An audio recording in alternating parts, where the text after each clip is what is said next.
நாமேவயம்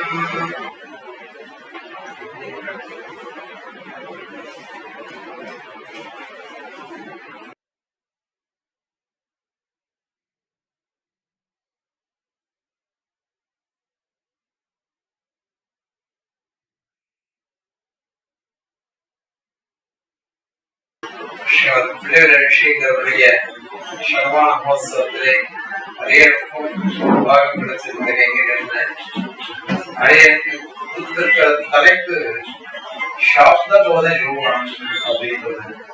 இது பல சாஸ்திரிய விஷயம். சுவாமி கிட்ட அவர்தான் அதை சாதிச்சார். சார் அவர்கிட்ட கேட்டேன், நாங்கெல்லாம் மன்னாருடைய சுவாமியுடைய கோஷ்டியை சேர்ந்தவா, அதனால எங்களுக்கு இதெல்லாம் புரியும், எல்லாருக்கும் புரியும், அவருக்கு புரியும், அவர் நியாயசாஸ்திரம் வாசிச்சிருக்காருன்னா அது எல்லாருக்கும் புரியும்னு சொன்னார். புரிஞ்சதுன்னா மன்னாருடைய சுவாமியுடைய வைபவம் அனுப்புறோம், புரியலன்னா அடைய இருக்கிறோம். அதனால அது சாப்த போத நிரூபணம். சாப்த போதம் அப்படின்னாக்க பொதுவாக சப்தம், ஒரு சப்தத்திலிருந்து வரக்கூடிய ஞானத்துக்கு சாப்த போதம் அப்படின்னு பேரு. ஆனால் ஒரு சப்தத்தை சொன்னாக்க அதிலிருந்து ஞானம்ன்றது வந்தது என்ன, அதுக்கு பூர்ணத்துவம் வராது. பூர்ணத்துவம் வராது. ஏன் வராது அப்படின்னு சொன்னா, ராமஹா அப்படின்னு சொன்னோம், ராமஹா கடஹா படஹான்னு சொன்னாங்க, அந்த ராமன்ற சப்தத்துக்கு பொருள் தெரிஞ்சது அவ்வளவுதான். ஆனால் அங்க கிரியாபதம் இல்லை, எதுவுமே கிடையாது. கர்ம வாச்சகமோ கரண வாச்சகமோ எதுவுமே இல்லை. எதுவுமே இல்லாததுனால அந்த இடத்துல எப்படி அர்த்தமானதோ அதோட தாற்பயங்கிறது அங்க வரவே வராது. அதனால எந்த வெறும் ஒரு சப்தத்தை சொன்னாக்க அதனால வராது. அதனால சாப்த போதம்னு சொன்னா ஒரு வாக்கியத்தினுடைய தாற்பயம் அப்படின்னு கொண்டு வரணும். ஸ்ரீபாஷ்யத்துல ஜிக்ஞாசாதிகரணத்துல அத்வைதிகள் கண்டனம் பண்ற இருக்க மாட்டாங்க. அப்பொழுது ஒரு வாக்கியம் இருக்கு, சித்தி சித்தியதீவா நவா சித்தியதி சேத் கஸ்ய கம்பதீதி பக்தவ்யம். உதாரணம் புத்திராதிபதுன்னு ஏதோ இருக்கு. சித்தின ஞானம், ஞானம் சித்திக்குமா சித்திக்காதா? சித்தித்தான் யாருக்கு எதை குறித்து அப்படின்னு சொல்லணும். ஏன்னா ஒரு ஞானம்னாக்க ஒரு பக்கம் ஞாதா இருக்கும், இன்னொரு பக்கம் ஞேயம் இருக்கும். ஞேயமும் ஞாதாவும் சேர்ந்து இருந்தாதான் ஞானம் அப்படிங்கறதே சித்திக்கும். அதனால சித்தி சித்தியதிவா நவா, அதுக்கு உதாரணம் தான் புத்திரன். புத்திரஹ அப்படின்னு சொன்னான், உடனே கேள்வி வரும், கஸ்ய புத்திரஹ பிதா அப்படின்னா கஸ்ய பிதா அப்படின்னு கேள்வி வரும். இது பேர் ஆகாங்ஷன்னு சொல்றோம். அப்போ கஸ்ய புத்திரஹ கஸ்ய பிதா அப்படின்னு கேள்வி வந்ததுன்னாக்க அதற்கு பதில் சொல்லுவோம், தேவதத்தஸ்ய புத்திரஹ யஜ்ஞதத்தஸ்ய பிதா அப்படின்னு லோகத்துல விவகாரம். ஆக எந்த சப்தத்தை சொன்னாலும் ஒரு சப்தத்துக்கு பொருள் கிடையாது. அப்படியே சொன்னா கூட வையாகரனான ஒரு விஷயம் சொல்லியிருக்கார், அஸ்திர் பவந்தி பரஹ பிரதம புருஷே அப்பிரயுஜ்யமானோபி அஸ்தி அப்படின்னு ஒரு பிரயோகம். ஒரு சப்தம் கட தேவதத்த ராம இது மாதிரி பிரதமா விபக்தி சொல்லணும்னா எதை சொன்னாலும் சரி, அப்ப என்ன ஒரு கிரியாபதம் சேர்ந்து இருக்கும். அது என்னதுன்னா அஸ்தி பவதி இத மாதிரி இருக்கும். நம்ம கேட்கிறோம் தத்திரக்கு அஸ்தி அங்க என்ன இருக்கு அப்படின்னு கேட்கிறோம். கடா அப்படின்னு சொல்லணும். கடான்னு சொன்னாக்க கடம் தான் இருக்குன்னு நம்ம அதை அத்தியாரம் பண்ணிக்கிறோம். கடா அஸ்தி அப்படின்னு அத்தியாரம் பண்ணிக்கிறோம். இந்த அத்தியாகாரத்திலையும் விசாரம் வருது, சப்த அத்தியாகாரம் பா அர்த்த அத்தியாகாரம் பா அப்படின்னு கேள்வி கேட்டு சப்த அத்தியாகாரம் நையாயிகம் சொல்லுவோம். ஆனால் பிரபாகர மீமாம்சகன் அர்த்த அத்தியாகாரம் அப்படின்னு சொல்றோம். இதுல எவருமானால் அதையே ஆசிரிச்சிருக்காரு, அந்த பட்சமே இருக்கும் அப்படின்னு. ஆக எந்த சப்தத்தை சொன்னாலும் அந்த ஒரு சப்தத்துக்கு பொருள் வராது. அந்த ஒரு சப்தமானது ஒரு வினைச்சொல்லோட சேர்ந்து தாற்பயத்தை கொண்டு வந்து கொடுப்போம். வினைச்சொல்லோட சேர்ந்துதான் தாற்பயத்தை கொண்டு வந்து கொடுப்போம். வினைச்சொல் இல்லாமல், அது மாதிரி பெயர் சொல் இல்லாமல் ஒரு வாக்கியத்துல வராது. அஸ்தினா கட அஸ்தி அப்படின்னு கேள்வி, கடகான கட கிம் கரோதி கிம் அஸ்தி உதன அஸ்தி, இந்த மாதிரி எத்தனையோ கேள்வி இருக்கும். இப்படி வரும் பொழுது ஒரு கிரியாபதமும் ஒரு இந்த நாமவாச்சக பதமும் இவைகள்லாம் சேர்ந்து இருந்தாதான் ஒரு வாக்கியம் அப்படின்னு சொல்லுவோம். அந்த வாக்கியத்துக்கு தாத்பரியம் வரணும். அப்படி சொல்ற தாத்பரியம் தான் சாப்த போதம் அப்படின்னு சொல்றோம். தினசார சுவாமி என்ற சில கேள்விகள் கேட்கிறார். இப்போ வாக்கியம்னு சொன்ன கேள்வியும் வாக்கியம்னா என்ன? பத சமுதாய வாக்கியம், பத சமூக வாக்கியம், 4 பதங்கள், 2 பதங்கள், 3 பதங்கள், அதிகப்பட்ட பதங்கள், இவைகள்லாம் சேர்ந்த சமுதாயம் தான் ஒரு வாக்கியம் அப்படின்னு சொல்லுவோம். அப்ப என்ன ஆகும்? முதல்ல கரக, ஹஸ்தக, பாணிகி, பாகு அப்படின்னு சொன்னோம். இப்ப இந்த 4 பதங்கள், 4 பதங்களும் பரியாயங்கள், ஒரே அர்த்தத்தை சொல்லக்கூடிய பதங்கள். அந்த ஒரே அர்த்தத்தை சொல்லக்கூடிய பதங்கள் 4 பதங்கள் சேர்த்து அஸ்தின்னு ஒரு கிரியாபதம் சேர்த்தாக்க அந்த தாத்பரியம் வருமா? அது வராது. ஏன்னா பரியாய பதமா போயிடுச்சுன்னா அது எப்படி வருவது? அது வராது. அதே மாதிரியே கடகா, படகா, அப்படி தேவதத்தா, மனுஷியா, மிருகான்னு சொன்னா வேறு வேறு அர்த்தம் இருந்தாலும் அங்கேயும் தாத்பரியம் வராது.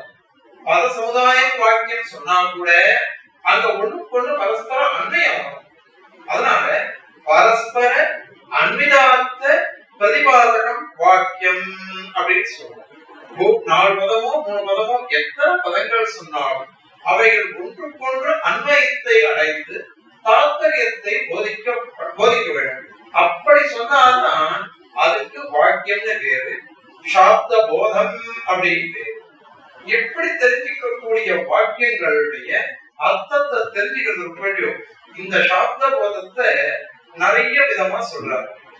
இத ஏன் இத மாதிரி சொல்லணும்?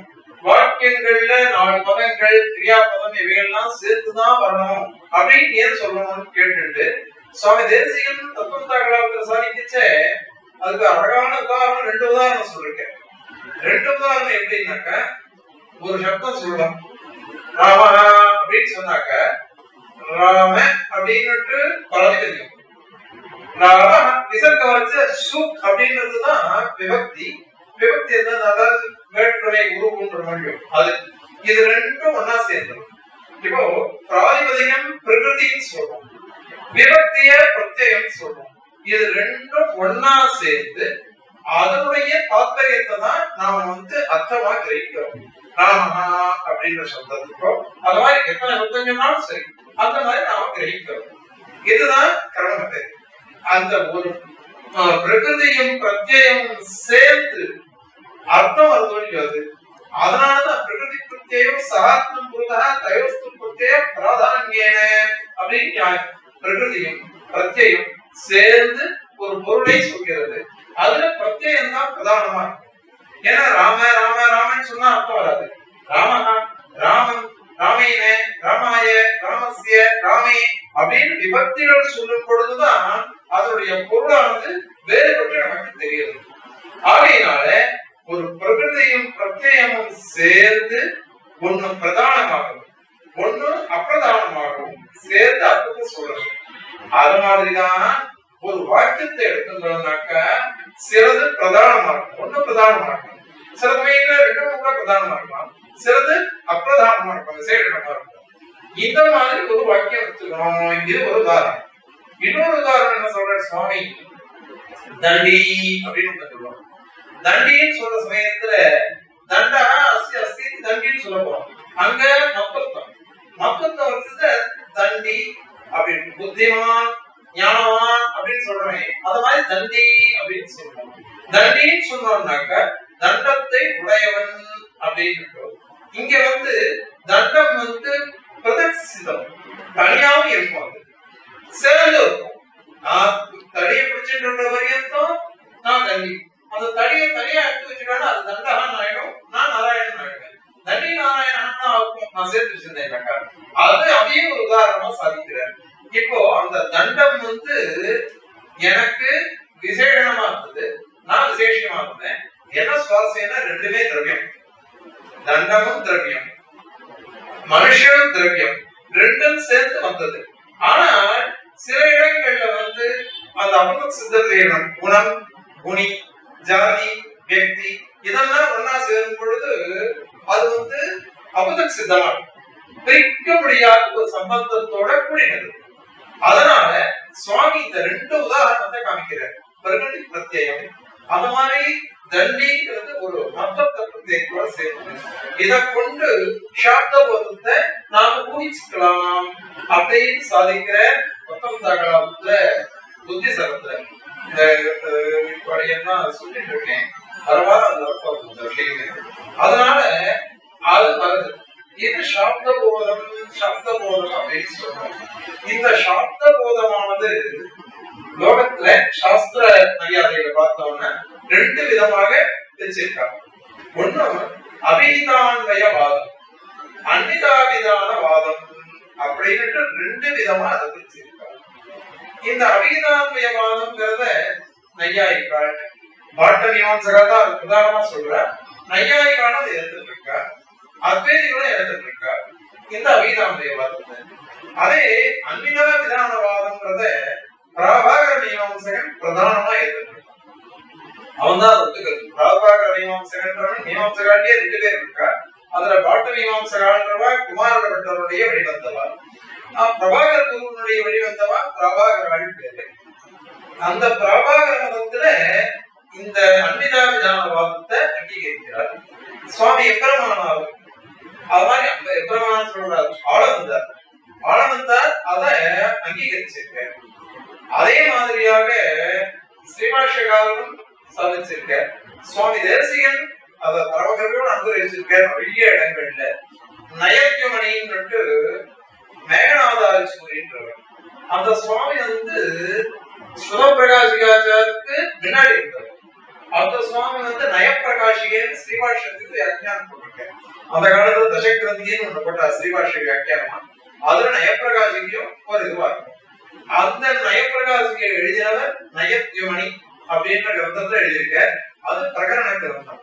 அதுல அன்னிதாபிதானவாதம்னே ஒரு பிரகரணம் இருக்கு. அந்த பிரகரணத்துல முழுக்க அன்னிதாபிதானவாதம் தான் சரி அப்படின்னு சாதிச்சிருக்காரு. ஆனந்தத்தோடும் அப்படிதான் இருக்கு.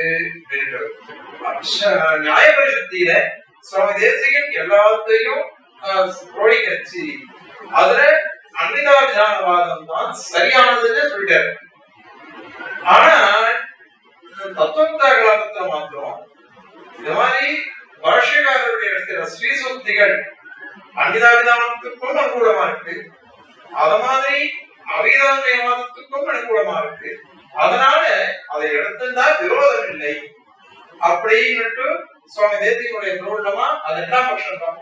முதல் பட்சம் அன்னிதாபிதானவாதத்தான் ஆதரிச்சு சாதிக்கிறார் சுவாமி தேசிகன். அதனால இந்த அன்னிதாபிதானவாதம்ன்றத பிரதானமா நம்ம எடுத்துட்டு இருக்கோம். இப்போ விஷயத்துக்கு வரும். அபிஹிதான்வய வாதம் அப்படின்னு என்ன அர்த்தம் அப்படின்னா, அபிஹிதம்னா சொல்லப்பட்டதுன்னு அர்த்தம். என்ன சொல்லப்பட்டது? பதங்களினால் அர்த்தங்கள் சொல்லப்பட்டன. சொல்லப்பட்ட பொருள்கள், பதங்களின் பொருள்கள் பதங்களால் சொல்லப்பட்டன. அந்த பொருள்கள் ஒண்ணுக்கொண்ணு அன்வயிச்சு அர்த்தத்தை சொல்றதுனால, வாக்கிய தாத்பரியத்தை சொல்றதுனால இதுக்கு அபிஹிதான்வயவாதம், அபிஹிதானா அன்வயா அப்படின்னு பாட்ட மீமாம்சகாருடைய பட்சமா இருக்கு. எந்த பதங்களை சொன்னாலும் அதனுடைய பொருள் நமக்கு தெரியும். அதாவது காம் ஆணைய அப்படின்னு சொன்னோம். இந்த காம் அப்படின்றதுனால பகமாட்டை, ஆணைய எழுத்துண்டு வா கொண்டு வா அப்படின்னு அர்த்தம் பண்ணிக்கிறோம். இப்ப இந்த 2 பதங்களும் கேட்க சேவை காங்கிற சப்தத்துக்கும் பொருள் தெரிகிறது, ஆணைய அப்படிங்கிற சப்தத்துக்கும் பொருள் தெரிகிறது. இப்படி தெரிஞ்சதுன்னா 2 பொருள்களும் ஒண்ணுக்கொண்ணு சம்பந்தத்தை அடைகின்றன. ஒண்ணுக்கொண்ணு அன்வயிச்சு அது நமக்கு தாத்பரியமா தெரியுது. அதனால எந்த பதத்தை சொல்றோமோ அந்த பதத்தினுடைய பொருள் முதல்ல தெரியும். தெரிஞ்ச பொருள் பக்கத்துல இருக்கிற பதத்தோட அன்வயிக்கிறது. அன்வயிச்சு அதன் பிறகு ஞானத்தை நம்ம சம்பாதிச்சுக்கிறோம், தாத்பரியத்தை. இதுதான் சப்த போதம். இது அபிஹிதான்வயவாதம் அப்படின்னு பாட்ட மீமாம்சகார் சொல்றாரு. சாபர பாஷ்யம்ன்றது ஜெயனி சூத்திரங்களுக்கு பாஷ்யம். அவர் என்ன கேட்கிற, நீ சாப்த போதம் வருதுன்னு சொல்றியே, அது எதிலிருந்து வருகிறது? பதத்திலிருந்து சாப்த போதம் வருகிறதா பதார்த்தங்களிலிருந்து வருகிறதா, வாக்கியத்திலிருந்து வருகிறதா, அந்த வாக்கியம் பதம் இவைகளை காட்டிலும் வேறு ஏதாவது ஒண்ணா அதுல இருந்து வருகிறதா அப்படின்னு 4 விதமா விகல்பம் பண்ணிட்டு பூர்வபக்ஷத்தை 4 விதமாவும் வராது அப்படின்னு ஆட்சேபம். ஏன் பதங்களிலிருந்து வராதுன்னாக்க எத்தனையோ பதம் கேட்கணும், கேட்கிற பதங்களுக்கு எல்லாம் பொருள் புரியுதா? பதத்திலிருந்து வராது, பதார்த்தத்திலிருந்து தான் வரணும். அதனால பதத்திலிருந்து சொல்ல முடியாது. சரி, பதார்த்தங்கள் இருந்து வருதுன்னு சொல்லலாமான்னு பார்த்தாக்க பதார்த்தங்களும் கூட ஒண்ணுக்கு அண்மையிச்சு வந்தாதான் வர முடியும். அதுவும் எல்லா அண்மைக்கும் சொல்ல முடியுமா? அதனால அதையும் சொல்ல முடியாது. வாக்கியத்திலிருந்து வருதுன்னாக்கா பதார்த்தங்களுக்கே வரலைன்னாக்கா வாக்கியத்துக்கு எப்படி வரும்?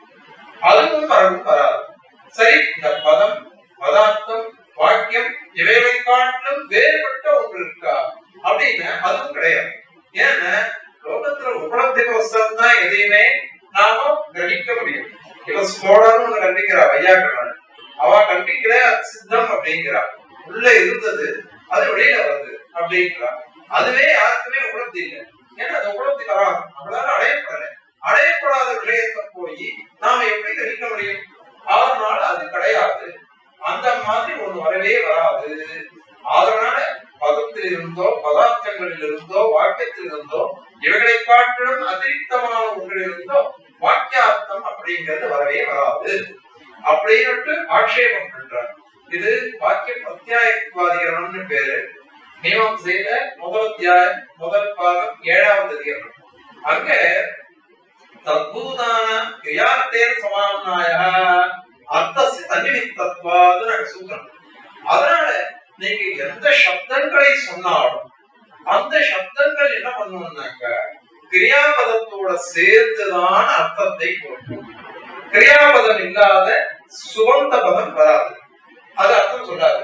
சுபந்த பதம் இல்லாம கிரியாபதம் அன்வயிக்காது, ஏற்கனவே சொன்னோம். அதனால தத்பூதான கிரியார்த்தேன சமானாய கிரியாபதம் அந்த பாவனைன்னு அவ சொல்றார். மீமாம்சகர் பாவனை பாவனை பிரவர்த்தி அப்படின்னு சொல்றார். ஒரு கிரியையை சொல்றது, அந்த கிரியையோட சேர்ந்துதான் இந்த பதங்கள்லாம் பொருள் கொடுக்கிறது. அப்படி பொருள் கொடுக்கும் பொழுது இது அத்தனைக்கும் தாற்பயம் தானாக வந்துடும். அதனால இது நீ பதத்திலிருந்து வரலாம், ஆனால் பதம் இல்லாமல் பதார்த்தம் இல்லை. ஸ்ரீமத் ராமாயணத்திலும் சுந்தரகாண்டத்துல விராட்டிய திருவடி பார்த்துட்டு இருக்க ரொம்ப அழகா இருக்கா விராட்டி. எல்லாம் நல்லா இருந்தா கூட ஏதோ குறை இருக்கு அப்படின்னு அங்க உதாரணம் அயோகேன வித்யா பிரசிதிராமிவ அப்படின்னு வேதங்களோட சேராத ஞானம் இருக்கே வித்யை, அது எப்படி சோபிக்காதோ அந்த மாதிரி ராமனோட சேராததுனால இவ சோபிக்கிறது இல்லை. அதனால வெறும் பதம் இருந்தாலும் அதுக்கு அர்த்தம் சேராம எதுவும் சோபிக்காது. மீமாம்சகர் என்ன பண்ணிட்டாருன்னா சப்தார்த்த சம்பந்தம் நித்தியம்னு சொல்றாரு. சப்தமும் நித்தியம், அர்த்தமும் நித்தியம், அதனுடைய சம்பந்தமும் நித்தியம் அப்படின்னு சொல்றாங்க. அதனால எந்த சப்தத்தை சொன்னாலும் அந்த சப்தமானது பொருளோட பொருளினதுதான், அந்த பொருள் இல்லாம இருக்காது. நமக்கு தெரியலேனாலே பொருள் இல்லைன்னு எல்லா சப்தங்களுக்கும் பொருள் இருக்கு, ஆனா நமக்கு தெரியாம இருக்கலாம். ஆனால் எல்லா சப்தத்துக்கும் பொருள் இருக்கு, அந்த பொருளோட கூடினது. அது என்ன பண்ணணும்னா கிரியாபதத்தோட தான் சேரும். கிரியாபதத்தோட சேர்ந்துதான் அது தாத்பரியத்தை கொடுக்கும். இதை வச்சுட்டுதான் சபர சுவாமியுடைய வாக்கியம் இருக்கு. பதானி சுவார்த்தம், தன்னுடைய அர்த்தத்தை காட்சி கொடுக்கிறது. அதன் பிறகு அவைகள்லாம் ஒண்ணுக்குள்ள சேர்றது அப்படின்னு சபர சுவாமி சொல்லிட்டாரு. அதனால அபிதான்மயவாதம் தான் சரி. அந்த வாதமானது வடமீமாம்சகர் அதை அப்படியே எடுத்துட்டார். ஆனால் இதுல நிறைய தோஷம் சொல்ற இந்த அபிதாவிதானவாதிகள் பிரதானமா 3 தோஷங்கள் சொல்றாரு. 3 தோஷங்கள்னாக்க ஒரு சப்தத்துக்கு சக்தி எங்க நீ சொல்ல, சக்தினா ஒரு சப்தத்தை சொன்னா அதனுடைய பொருள் எது, ஒரு பதமானது எந்த பொருளில் நிற்கும். சில சமயங்கள்ல இப்ப ஹரி அப்படின்னு சொன்னா 16 அர்த்தம் சொல்றோம் ஹரி சப்தத்துக்கு. ஹரி அப்படின்னா சிம்மத்துக்கும் பேரு, குரங்குக்கும் பேரு, மண்டூகம் தவக்கலைக்கு பேரு, இந்திரனுக்கு பேரு, அப்படி எல்லாத்துக்கும் அது பேர் உண்டு. பெருமாளுக்கும் பேர் உண்டு. அதெல்லாம் முக்கிய அர்த்தம் தான் நிர்ணயம் பண்ணிருக்காரு. ஆனா சில பதங்களுக்கு ஒரே அர்த்தம் தான். மீதி அர்த்தங்கள்லாம் கௌனமாகும். கௌனமாதான் உபச்சாரமாதான் சொல்லுவோம். இப்போ இந்த எந்த சப்தத்தை சொன்னாலும் ஒரு சக்தி சொல்லணும். இப்ப இவ பாட்டவி மாம்சகால் என்ன சொல்றா, ஒரு பதத்தை சொன்னாக்க அதனுடைய பொருள் தெரியறதுன்னு சொன்னாங்க. இப்போ பதத்துக்கும் அர்த்தத்துக்கும் ஒரு சக்தி அதுதான் சொல்லும். பதமானது இந்த அர்த்தத்தை சொல்றது ஒரு சக்தி. இது ஒரு கற்பனை. இந்த ஒரு கற்பனை ஒண்ணு. ரெண்டாவது, இப்ப முதல்ல ஒரு பதம், அடுத்த ஒரு பதம், அதுக்கடுத்த ஒரு பதம், 3 பதங்களுடைய அர்த்தங்கள் இவைகள் ஒண்ணுக்கொண்ணு சம்பந்தம். ஒண்ணுக்கொண்ணு சம்பந்தத்தை வச்சுட்டு அது நமக்கு அர்த்தத்தை கொடுக்கிறது, சம்பந்தம் தெரியுது. இந்த சம்பந்தத்தை கற்பிக்கிறதுக்கு ஒரு சக்தி கற்பிக்கணும். இது ரெண்டாவது தோஷம். இது 2 சக்தி.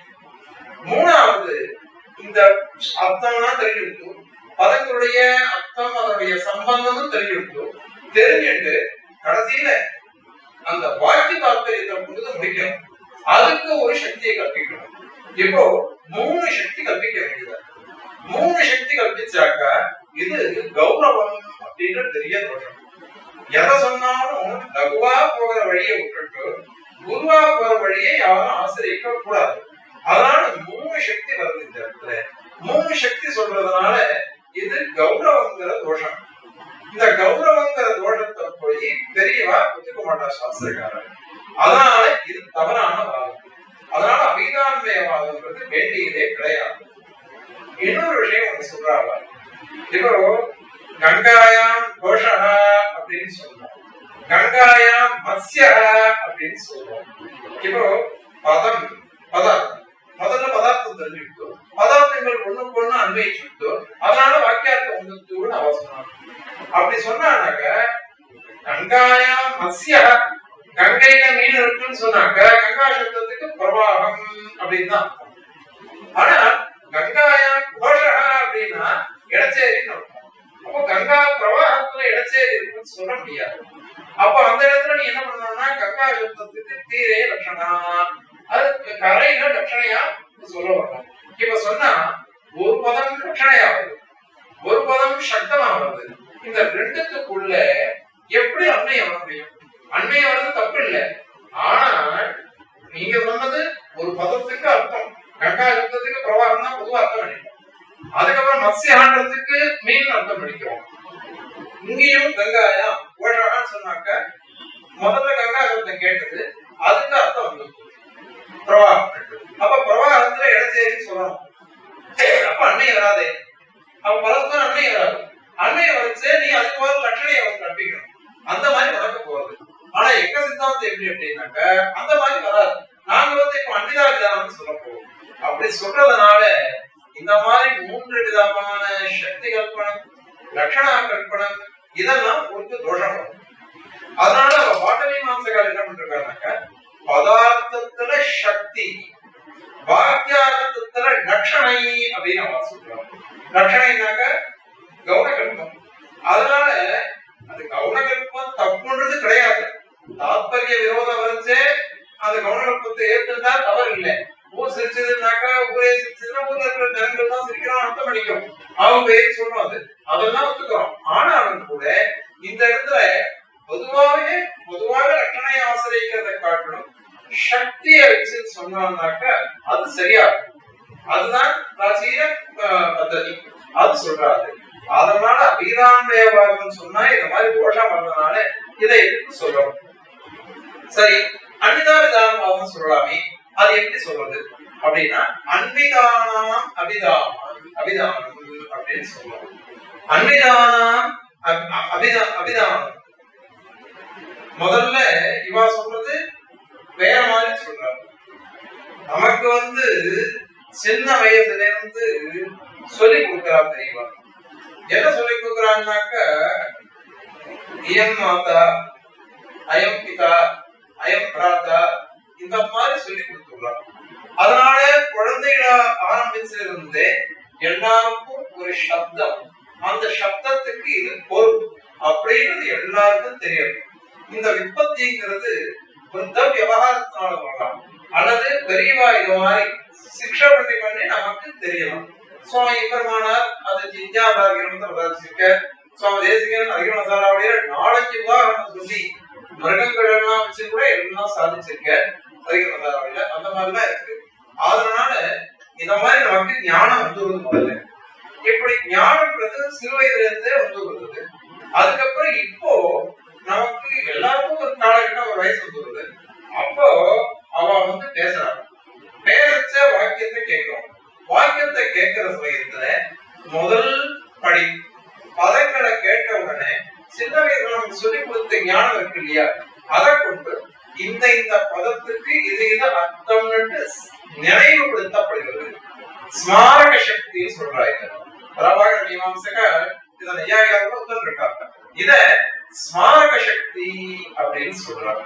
ஸ்மாரக சக்தினாக்க நமக்கு பின்னாடி தெரிஞ்சதையே இந்த பதங்களுக்கு பொருள் அப்படின்னு எடுத்துக்கிறதுனால இதற்கு ஸ்மாரக சக்தி அப்படின்னு பேரு. இந்த ஸ்மாரக சக்தியை முதல்ல வந்துட்டதுனால இதுக்கு பேர் பிரதான சக்தி கிடையாது.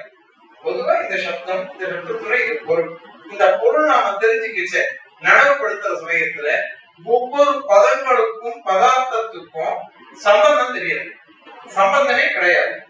பிரகடன பத்திரிகையில ஷாலிகிநாத மிஸ்ரன்றவர் அவர் தான் வந்து இந்த வாக்கியார்த்தையில வந்து சொல்ற அன்னிதார்த்தத்தை அவர் சொல்லச்ச ஸ்மாரக சப்தங்கள் அனன்விதங்களாக தெரிகின்றன.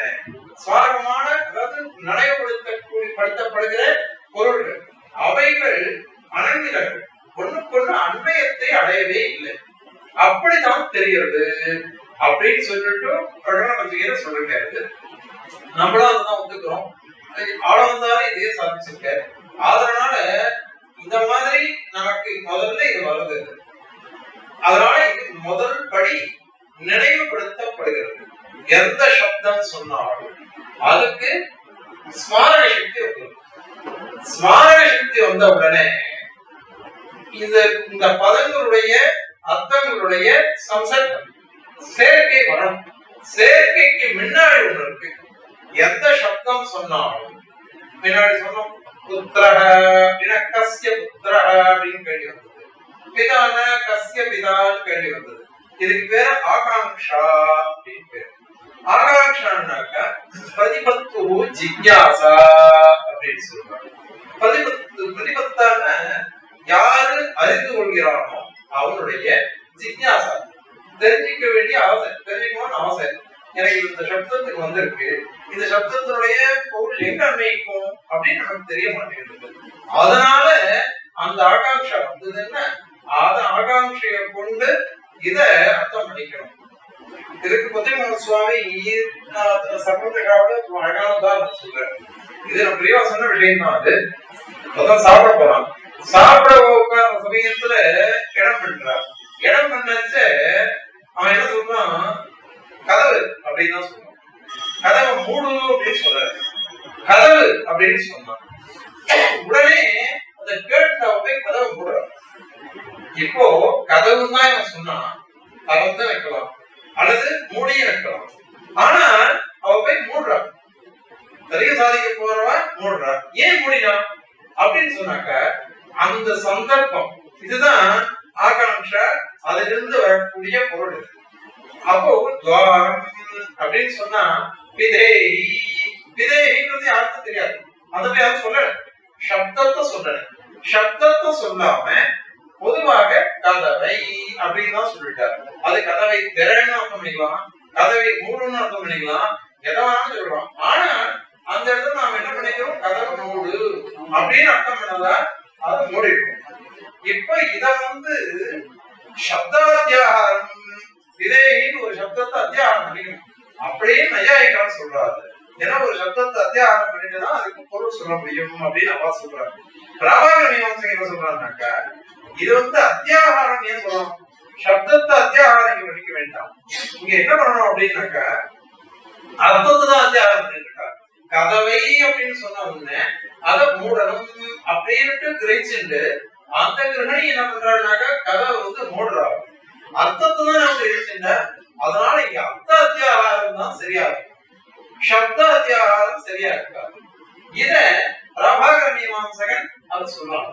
அதனால சப்த அத்தியாகாரத்தை காட்டிலும் அர்த்த அத்தியாகாரம்ன்றது லாகம், அது கௌரவம். ஒரு சப்தத்தை கொண்டு வந்து அந்த சப்தத்துக்கு அர்த்தம் தெரிஞ்சுட்டு அதுக்கப்புறம் அன்வைத்து சொல்றதுனாக்க அது சிரவைஷ்ண பிராணாயாமமா போடுவது.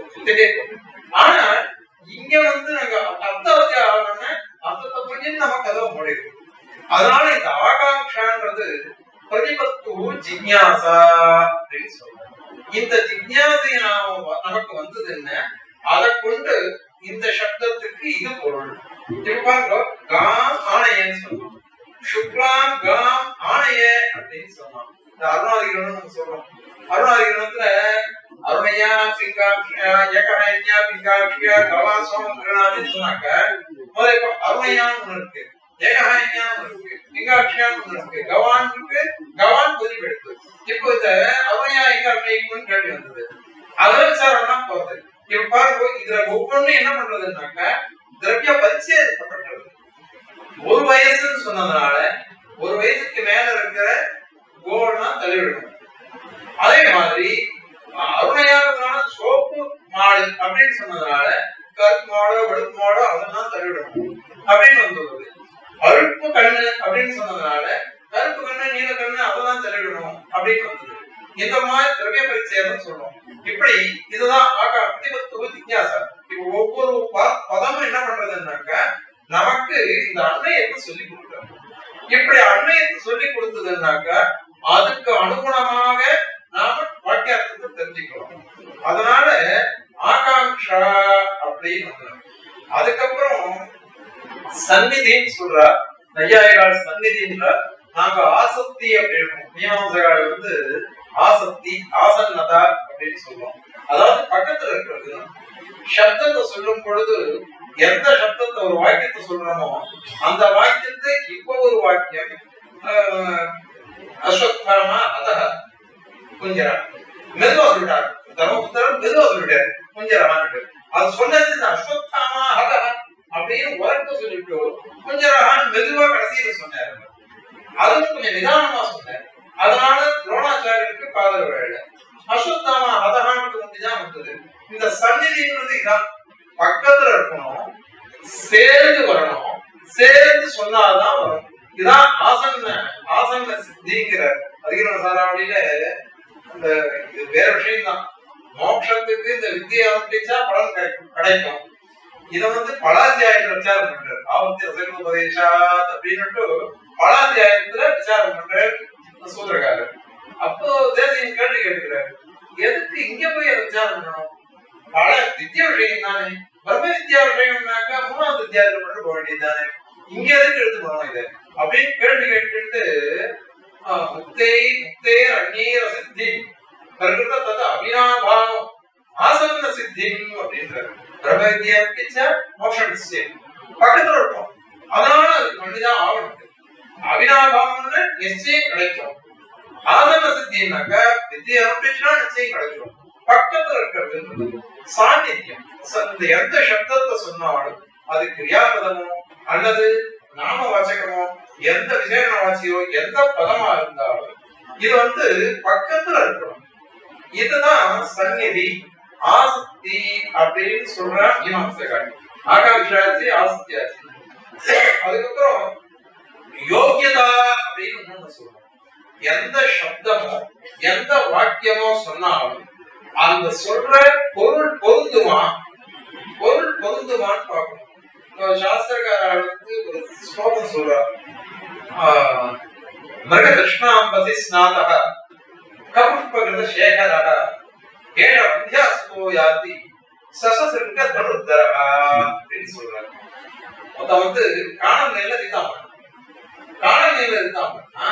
அவன் தலையில புஷ்பம் வச்சிருந்தான். அது என்ன புஷ்பம்னாக்கா ஆகாச புஷ்பத்தை வச்சிருந்தான். கபுஷ்பகிருத சேகரகா அவன் யாரோட பிள்ளை தெரியுமா? ஒரு மரடையுடைய பிள்ளை. ஏழு வித்தியாசத்தோ யாரு. சரி, அவன் கையில ஒரு பிள்ளை வச்சிருந்தான் தனுசு. அந்த தனுசு எது அப்படின்னாக்கா சசசிருக்க தனுர்தரகா, ஒரு மொசலோட கொம்பு அதான ஆன தனுசு அதை வச்சிருந்தாங்க.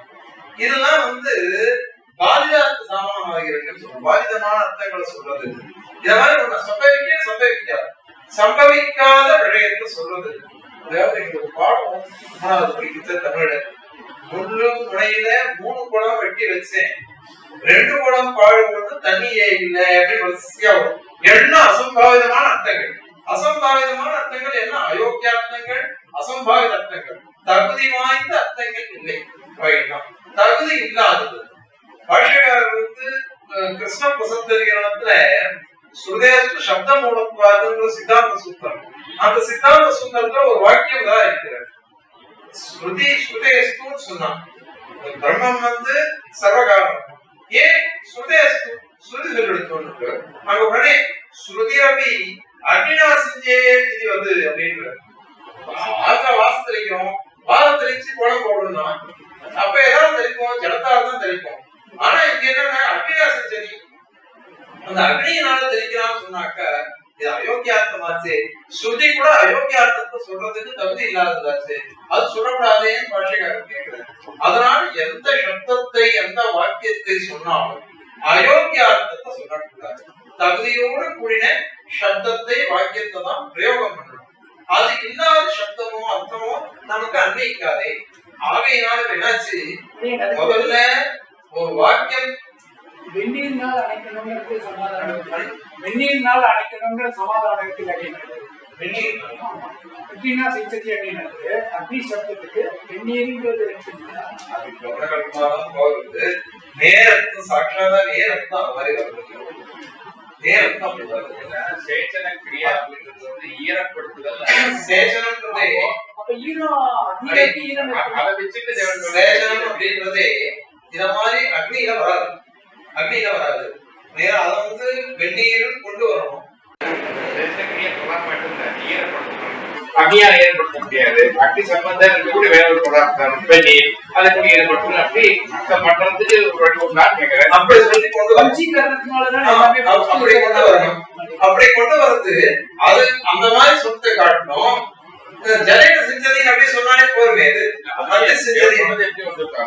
ஏற்கனவே அக்னியை கொண்டு ஈரப்படுத்துவது அப்படின்றது தகாத செயல். அவ்வளவுதான் யோக்கியதார்த்தம். அவ்வளவுதான். அதுக்கு என்ன அர்த்தம்னாக்க சேகரிக்கையில அக்னி உபயோகப்படாது அதை சொல்லணும். அதனால அந்த யோக்கியதை அதுக்கு இல்ல. அக்னி அக்னேயே சோதனக்கிரியா சேதனக்கிரியாயா அதிகாரம் நாஸ்தி யோகியதா நாஸ்தி. அது தவறு. அதை எடுத்துக்கூடாது. அதனால அதுக்கப்புறம் தான் வெந்நீர் தான் எடுத்துக்கிறது. பாஷ்யக்காரத்தோட இது எல்லா சாஸ்திரக்காராலையும் உதாரிக்கிறான் இந்த மாதிரி. அதனால எந்த சப்தத்தை சொன்னாலும் எவ்வளவு தூரம் வரணும், அது யோக்கியதையோட கூடியதா இருக்கணும். ஆக ஆகாங்ஷா, சந்நிதி, யோக்கியதை இது 3ம் சேரும். இப்ப முதல்ல என்ன சொன்னோம், ஒரு வாக்கியத்தை சொன்னாக்க அந்த வாக்கியத்தினுடைய ஸ்மாரக சக்தி உண்டாச்சு. ஒவ்வொரு பதத்துக்கும் ஸ்மாரக சக்தி, பதத்துக்கு தான் ஸ்மாரக சக்தி உண்டாச்சு. அவைகள் அன்வயிக்கல. இப்ப என்னாச்சு, ஆகாங்ஷா, சந்நிதி, யோக்கியதை இந்த 3ஐ கொண்டு ஒண்ணுக்கு ஒண்ணு அன்வயிக்குவா அன்வயிக்காதா அப்படின்றது நிர்ணயம். இது 2வது சோமானம். அதன் பிறகு இந்த 2வது படி முடிஞ்ச உடனே 3வது இவைகள் ஒண்ணுக்கு ஒண்ணு சேர்ந்து தாத்பரியத்தை சொல்றது. இப்ப தாத்பரியத்தை எது சொல்றதோ அதுதான் வாக்கியார்த்தத்தை சொல்லக்கூடியது. ஆக வாக்கியார்த்தே சக்தி, பதார்த்தே லட்சணா. அதுதான் பிரபாக நியமத்தோட சித்தாந்தம். பதார்த்தத்துல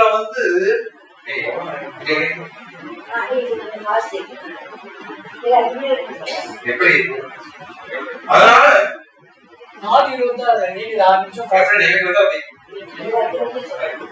அதனால பதார்த்தே லட்சணம், வாக்கியார்த்தே சக்தி. இது வாக்கியார்த்தத்துலதான் சக்தி, பதார்த்தத்துல லட்சணம் அப்படிதான்.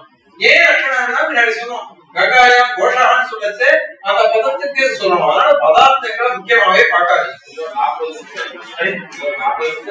40 சொல்லணும். இப்போ இந்த மாதிரி சொல்லணும்.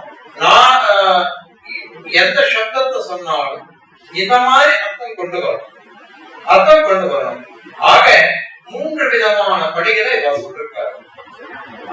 ஸ்மாரக சக்தி, அதுக்கப்புறம் ஆகாங்காதி பசாத்து சம்சர்கதா போதம், அந்த சம்சர்க்கம் சேர்க்கை சம்பந்தங்கள் ஒவ்வொரு பதத்திற்கும்.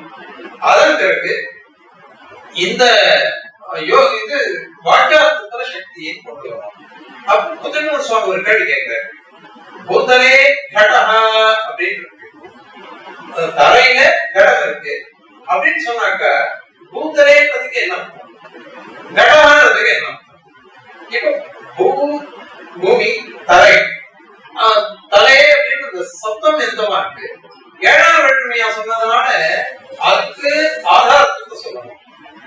அது அதுக்கப்புறம் கடகான்றது ஆதேயமா இருக்கு.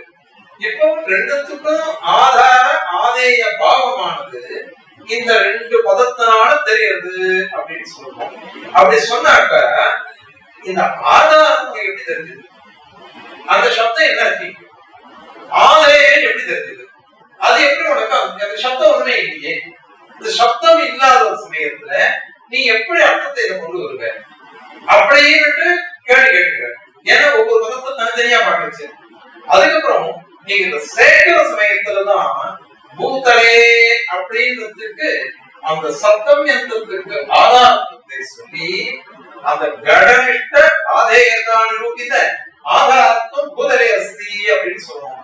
கடத்துல இருக்கக்கூடிய ஆதேயத்துவம், ஆதேயத்துவம்னாக்க அது தாங்கப்படுகிறது இந்த பூதத்தினால. அந்த ஆதேயதான்றது கடத்துல இருக்கு, அதனால நிரூபிக்கப்பட்ட ஆதாரத்துவமானது இந்த பூத தலையில இருக்கு. இப்ப எப்படி தெரிஞ்சது, முன்னாடி சொன்னோம் பிரகிருதி பிரத்யம் இது ரெண்டும் ஒன்னா சேர்ந்துதான் பொருளை சொல்றது.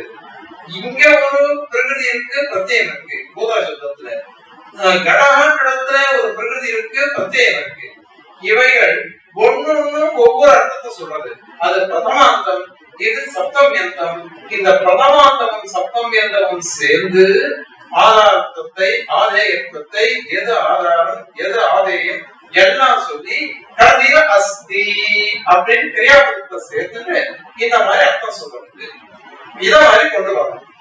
எப்படி கொண்டு வந்துட்டோம்னாக்கா இங்க அன்விதா விதானம் வந்து, அதனால பல பதங்கள், பல பதங்களுடைய பல பொருள்கள், அதில் இருக்கக்கூடிய பிரத்யேகங்கள், அவைகளுடைய அர்த்தங்கள், இது அத்தனையும் ஆகாங்ஷா சந்நிதி யோகியதை இவை ஒன்றினாலும் அன்வயத்தை அடைந்து அதன் பிறகு வாக்கியார்த்தத்தை கொண்டு வந்து முடிக்கிறது. அதனால அன்விதா விதானம் என்பதுதான் சரியான வாதம் அப்படின்னு பிரபாகர மீமாம்சகாவுடைய பட்சம். இந்த பிரபாகர மீமாம்சகாவின் பட்சத்துல 3 ஆட்சேபம் சொல்றாரு. 3 அல்லது 4 ஆட்சேபம். அது ஆட்சேபம் என்னன்னு அவ என்ன பண்றான்னாக்க, முதல் ஆட்சேபம் பாட்ட மீமாம்சகனை பார்த்து 3 சக்தி கல்விகளும் நீ சொன்ன. இப்போ உன் பட்சத்துல எப்படி வந்து பாரு, அதாவது சக்கரம் அப்படின்னு தர்க்கத்துல ஒரு தோஷம். தர்க்கம் சொல்லும் பொழுது சக்கரம் சுழண்டே இருக்கு, என்ற மாதிரி சுத்திலே இருக்கு, சுழற்சி அப்படின்னு. இது சக்கரம் ஒரு தோஷம் வந்துடும். முதல்ல நீ என்ன சொன்ன, பதம், பதத்தினுடைய பொருளை தெரிஞ்சுக்கிறது, இது முதல். அதன் பிறகு இரண்டாவது ஆகாங்ஷா சந்நிதி யோகியதையினால அன்வயத்தை தெரிஞ்சுக்கிறது. அதன் பிறகு வாக்கியார்த்தத்தை தெரிஞ்சுக்கிறது. வாக்கியார்த்தத்தை தெரிஞ்சுக்கிச்சு திருப்பி பதார்த்தத்துக்கு ஞானம், பதார்த்தத்துக்கு ஞானம். இப்ப என்னாச்சு, முதல்ல பதார்த்தம், அதுக்கப்புறம் சம்சர்காதிகள், அதன் பிறகு வாக்கியார்த்தம். அந்த வாக்கியார்த்தத்தை வச்சு திருப்பி பதார்த்தம் தெரிஞ்சாதான் வாக்கியார்த்தம். இப்ப என்ன திருப்பி பதார்த்தத்திலே தெரிஞ்சு முடிஞ்சு விட்டுனாக்கா இப்ப சுத்தா இருக்கு. திருப்பி பதார்த்தம் சொன்னோம்னே திருப்பி அந்த சம்சர்க்கத்துக்கு போனோம் ஆகாங்ஷாதிகள், அதுக்கப்புறம் வாக்கியார்த்தம் போனோம், திருப்பி பதார்த்தம். இப்படியே ஒரு சக்கரகம்னு தோஷம். இந்த சக்கரகம் தோஷம் சொன்னாக்க அது பெரிய தோஷமாச்சு. அதனால அதை எப்படி ஒத்துக்க முடியும், இது ஒரு தோஷம் சொல்றாங்க. இரண்டாவது தோஷம் என்ன சொன்னா அந்யோன்யாசிரியம் அப்படின்னு சொல்றாங்க. பதார்த்த ஞானம் இருந்தாதான் ஆகாங்ஷாதிகளால பதார்த்தம் தெரியும், ஆகாங்ஷாதிகள் சித்திக்கும். ஆகாங்ஷாதிகள் வந்ததுன்னாதான் பதார்த்தமே சித்திக்கும். அதனால இது கல்யாணம் ஆனா பைத்தியம் தெரியும், பைத்தியம் தெரிஞ்சா கல்யாணம் ஆகும். இப்ப எதுக்கு இப்ப இதுதான் நமக்கு வராது. அந்த மாதிரி இது இதுவா அதுவா அதுவான்னு வந்து அதனால இப்ப பதார்த்தத்தை தெரிஞ்சிருந்தாதான் ஆகாங்காதி ஞானம், ஆகாங்காதி ஞானம் வந்தாதான் பதார்த்த ஞானம். அதனால அந்யோன்யாசிரியம் வந்துட்டு அதனால அந்த தோஷம் அதுக்கு என்ன சமாதானம் பண்ணுவேன். அதுக்கப்புறம் புணர்த்தின் ஒரு தோஷம். புணர்த்தின் தோஷம் என்னன்னா முதல்ல பதார்த்த ஞானம் வந்தது, திரும்பி சந்தர்ப்பங்கள்லாம் தெரிஞ்சிட்ட உடனே வாக்கியார்த்த ஞானம் வச்சு அந்த பதார்த்த ஞானம் திருப்பி வந்தது. அதாவது சொன்னதையே திருப்பி சொல்றதுன்றது புணர்த்தி யோசியம். அந்த தோஷம் வந்துடும். அந்த தோஷம் வந்துருக்குனாக்க இந்த 3 தோஷத்துக்கு கூட என்ன சமாதானம் சொல்லுவேன். இன்னொரு ஒரு தோஷம் சொல்றாரு. என்ன பண்ணா வாக்கிய பிரயோகம் பண்றான். சஜனக யுவக தேவதத்தன்னு சொல்லுவோம். இப்போ கருப்பா இருக்கான் தேவதத்தன், நல்லவனா இருக்கான், சாதுவா இருக்கான், இளைஞனா இருக்கான் தேவதத்தன் அப்படின்னு சொல்லிட்டான். இப்ப இந்த இடத்துல விசேஷ சேஷிவா வந்துருக்கு, விசேஷ சேஷிவா வந்துருக்கு. அதனால பின்னாடி ஒரே வாக்கியமா ஏக வாக்கியமா எடுத்து சரியா போயிருக்கு. ஆனா மொத்தம் என்ன பண்ணா தேவதத்தக ஸ்தால்யா காஷ்டைஹி பிராமணேபியக ஓதனம் பஜதின்னு சொல்லுவோம். இப்ப என்ன எடுத்து பஜதின்னு ஒரு பதம், தேவதத்தன் கர்த்தவாச்சகம். இப்ப எப்படி தெரியும்? தேவதத்தா பஜதி, ஸ்தால்யா பஜதி, காஷ்டைஹி பஜதி, பிராமணேபியக பஜதி, ஓதனம் பஜதி. 5 வாக்கியம் வந்துட்டு வாக்கிய வேதம் தோஷம். வாக்கிய வேத தோஷம்னு வரக்கூடாது. மீமாம்சகாலுக்கு வேதம் யாருக்குமே வரக்கூடாது. மீமாம்சகால பெரிய தோஷமா சொல்றாங்க. வாக்கிய வேதம் பெரிய தோஷம். ஒரு வாக்கியத்தை சொன்னா ஒரு அர்த்தம் தான் பிரிக்கணும். எல்லாரும் சொல்ற வாக்கியம் சகுதேவார்த்தம் கமைதி அப்படின்னு ஒரு நியாயம். ஒருவரை ஒரு சப்தத்தை சொன்னால் அது ஒரு அர்த்தத்தை தான் பிரிக்கணும். ஒரே சப்தத்துக்கு பல அர்த்தங்கள் ஒரே சப்தத்தை சொல்லக்கூடாது, பல யோஜனைகள்ல சொல்லணும். நம்ம பாட்டு வியாக்கியானம் பார்க்கலாம். முதல்ல ஒரு அர்த்தத்தை சொல்லுவா, அதுக்கப்புறம் எத்வா எத்வா அப்படின்னு அதவா அப்படின்னு போட்டு பல அர்த்தங்களை சொல்லுவாங்க. அதெல்லாம் என்னன்னாக்க முதல் அர்த்தம் அன்னைக்குல 2வது அர்த்தம் போடுவோம் அல்லது 3வது அர்த்தம் இப்படிதான் எடுத்துக்கலாம். ஒரு வாக்கியம் சொல்லிட்டோம்னாக்க ஒருவர் தான் சொல்ல முடியும். இப்போ ஒரு வாக்கியத்தினால சொல்ல வேண்டியதை பல வாக்கியங்கிறதுனால சொன்னாக்க அது வாக்கிய வேகம் தோஷம் வருது. இந்த வாக்கிய வேகம் தோஷம் வரக்கூடாது. நிறைய இடத்துல மீமாம்சகார் காமிச்சிருக்காரு. சோமய நைத்தியத்தை சொல்றோம். சோமய நைத்தியத்தைனாக்க சோமலதையை கொண்டு யாகம் பண்ணு அப்படின்னு அர்த்தம். ஆனா அங்க யாகமானது சித்திக்கல. முதல்ல யாகம் எங்க இருக்குன்னு தெரியாது. அவன் என்ன பண்ணிட்டான் மீமாம்சகார், இந்த சோமயாகன்றது இந்த வாக்கியத்தினாலதான் சித்திக்கிறது. சோமையான எதேதன்ற வாக்கியத்தினாலதான் சித்திக்கிறது. அப்போ அவன் பூர்வஷிகள்லாம் கேட்கிறார், சோமையனன்னு சொன்னியானாக்கா அது சோமலதா, அந்த சோம கொடி, அதனால யாகம் பண்ணுதான் அர்த்தம் வந்தது. இப்ப இதுக்கு எப்படி வாக்கியார்த்தம் சொல்றது அப்படின்னு கேட்டா சித்தாந்திகள் என்ன பண்ணிட்டாங்க, சோமவதா யாகேன இஷ்டம் பாவையே அப்படின்னு சொல்லிட்டாங்க. சோமவதா யாகேன சோமத்தை உடைய யாகத்தினால் இஷ்டம் தனக்கு எது பிடிக்குமோ அதை அடையட்டும் அப்படின்னு அர்த்தம் பண்ணிட்டாரு. ஆனா பூர்வபக்ஷி இப்படிதான் சொல்லிட்டு போனாமே, சோமையின யாகம் பாவையே யாகேன இஷ்டம் பாவையே அப்படின்னு 2 வாக்கியமா சொல்லலாமே. அந்த 2 வாக்கியமா சொன்னா அது வாக்கிய வேறு தோஷம். அந்த மாதிரி சொல்லக்கூடாது. ஒரு வாக்கியத்தினாலேயே அர்த்தம் சித்திக்கும் பொழுது 2 வாக்கியமா சொன்னாக்கா அது பெரிய தோஷம். அதனால வாக்கிய வேதத்துக்கு தோஷம் வரக்கூடாது. இப்போ இந்த வாக்கியம் நீங்க ஸ்மாரக சக்தி ஆணுபாவிக்கு சக்தின்னு சொல்லுச்சு. முதல்ல பதத்துல ஸ்மாரக சக்தி வந்தது, அதன் பிறகு சம்சர்க்கங்கள்லாம் சேர்க்கை ஒவ்வொரு பதத்துக்கும் பதார்த்தத்துக்கும், அதன் பிறகு வாக்கியார்த்தம் சொன்னீங்க. இப்படி சொல்லும் பொழுது நிறைய வாக்கியங்கள் ஒரு மாதிரி இருந்தே. அப்படி வந்தாக்கா வாக்கிய வேத தோஷம் வந்துருமே அப்படின்னு 4 தோஷங்கள், சக்கரக தோஷம், அந்யோன்யாசிரிய தோஷம், புனரக்தி தோஷம், வாக்கிய வேத தோஷம், இந்த 4 தோஷங்கள் வருமே. அது மட்டும் இல்ல, பாண்டவீமாம்சகரை பார்த்து 3 சக்தி கற்பிக்கிறோம் நீங்க சொன்னீங்க. இப்ப நீங்களும் 3 சக்தி கற்பிக்கிற மாதிரி உங்களுக்கு. அதனால இது தோஷமே. அது எப்படி அப்படியே ஒரு கேள்வி கேட்கிறார் பிரபாகரன் வம்ச காலத்துல. அதற்கு சுவாமி என்ன சாதிக்கிற அவளும் சொல்றா, நம்ம தேசியே சாதிக்கிறாரு. சியான்னாத சக்கரகாரிகி நஜகுணர் அபிதா நாப்பி வாக்கியஸ்ய பேதரா அப்படின்னு அது தத்துவத்தாகலாக ஸ்ரீசுக்தி. இதுல நாங்க சொன்னது சக்கரகம் நீ சொன்னியே, அது சக்கரகமே கிடையாது. ஏன் கிடையாதுன்னாங்க, நாங்க முதல்ல என்ன சொன்னோம், ஸ்மாரக சக்தி. இந்த ஸ்மாரக சக்தின்றது புதுசா உற்பத்தி ஆகுது. ஸ்மாரக சக்தி ஏற்கனவே எனக்கு சின்ன வயசுலேயே ஞானம் வந்திருக்கு. அந்த ஞானமானது நினைவுபடுத்தப்படுகிறது, அவ்வளவுதான். அதனால இது புதுசா ஏதாவது ஒண்ணு வந்திருந்ததுன்னாக்கா அது சொல்லணும். இது புதுசா எதுவும் இல்லையே, முன்னாடி எப்பொழுதோ எனக்கு பெரியவா சொல்லி கொடுத்தது, அதை நான் ஸ்மரிக்கிறேன். அந்த வாக்கியத்தை கேட்டப்போ இதை எனக்கு வராதது என்னன்னா, பரஸ்பர அண்மையம் வரவில்லை, அண்மையம் வரலை, அது ஒன்றிதான் எனக்கு. மற்றபடி ஸ்மாரக சக்தி முன்னாடி தெரிஞ்ச விடயம் தான் எனக்கு வந்தது. தெரிஞ்ச விடயம் வந்ததுனால புதுசா சக்தி இல்லை. புதுசா சக்தி இல்லைன்றதுனால நாலு சக்தியினை கண்டிக்க முடியாது. அதனால இது ஒண்ணு இல்லை, இது பொதுவா தெரிஞ்ச விடயம். ரெண்டாவது, ஆகாங்ஷா சந்நிதி யோகியதைன்றத நீ என்ன பார்த்து தோழமை என்னன்னு நீ அதை ஒத்துக்கணும். ஏன்னா பாட்டமி மாம்சகாலோ நையாயிகாலோ எல்லாருமே இந்த ஆகாங்ஷா சந்நிதி யோகியதைன்றத ஒத்துட்டுதான் இருக்கா. அது ஒத்துக்காம யாருமே கிடையாது. வேதாந்திகளுக்கும் உண்டு. அந்த பிரதிபத்துவ ஜிஞ்ஞாசான்னு சொன்னமே, இது அத்தனையுமே எல்லா சாஸ்திரக்காரும் ஒத்துந்தது. எல்லா சாஸ்திரக்காரும் ஒத்துண்ட விஷயத்தை தான் இங்க சொல்றாடே பொறுத்து, இது உனக்கு தோஷம் வந்துடும். அதனால அதுக்கு நீ என்ன சொல்லுவ, அதே நானும் சொல்லுவேன். ரெண்டு பேரும் என்ன சமமா சொல்லுவோம்னாக்கா, இது வாக்கியார்த்த பிரதிபத்தி தசையில இது தேவையானது.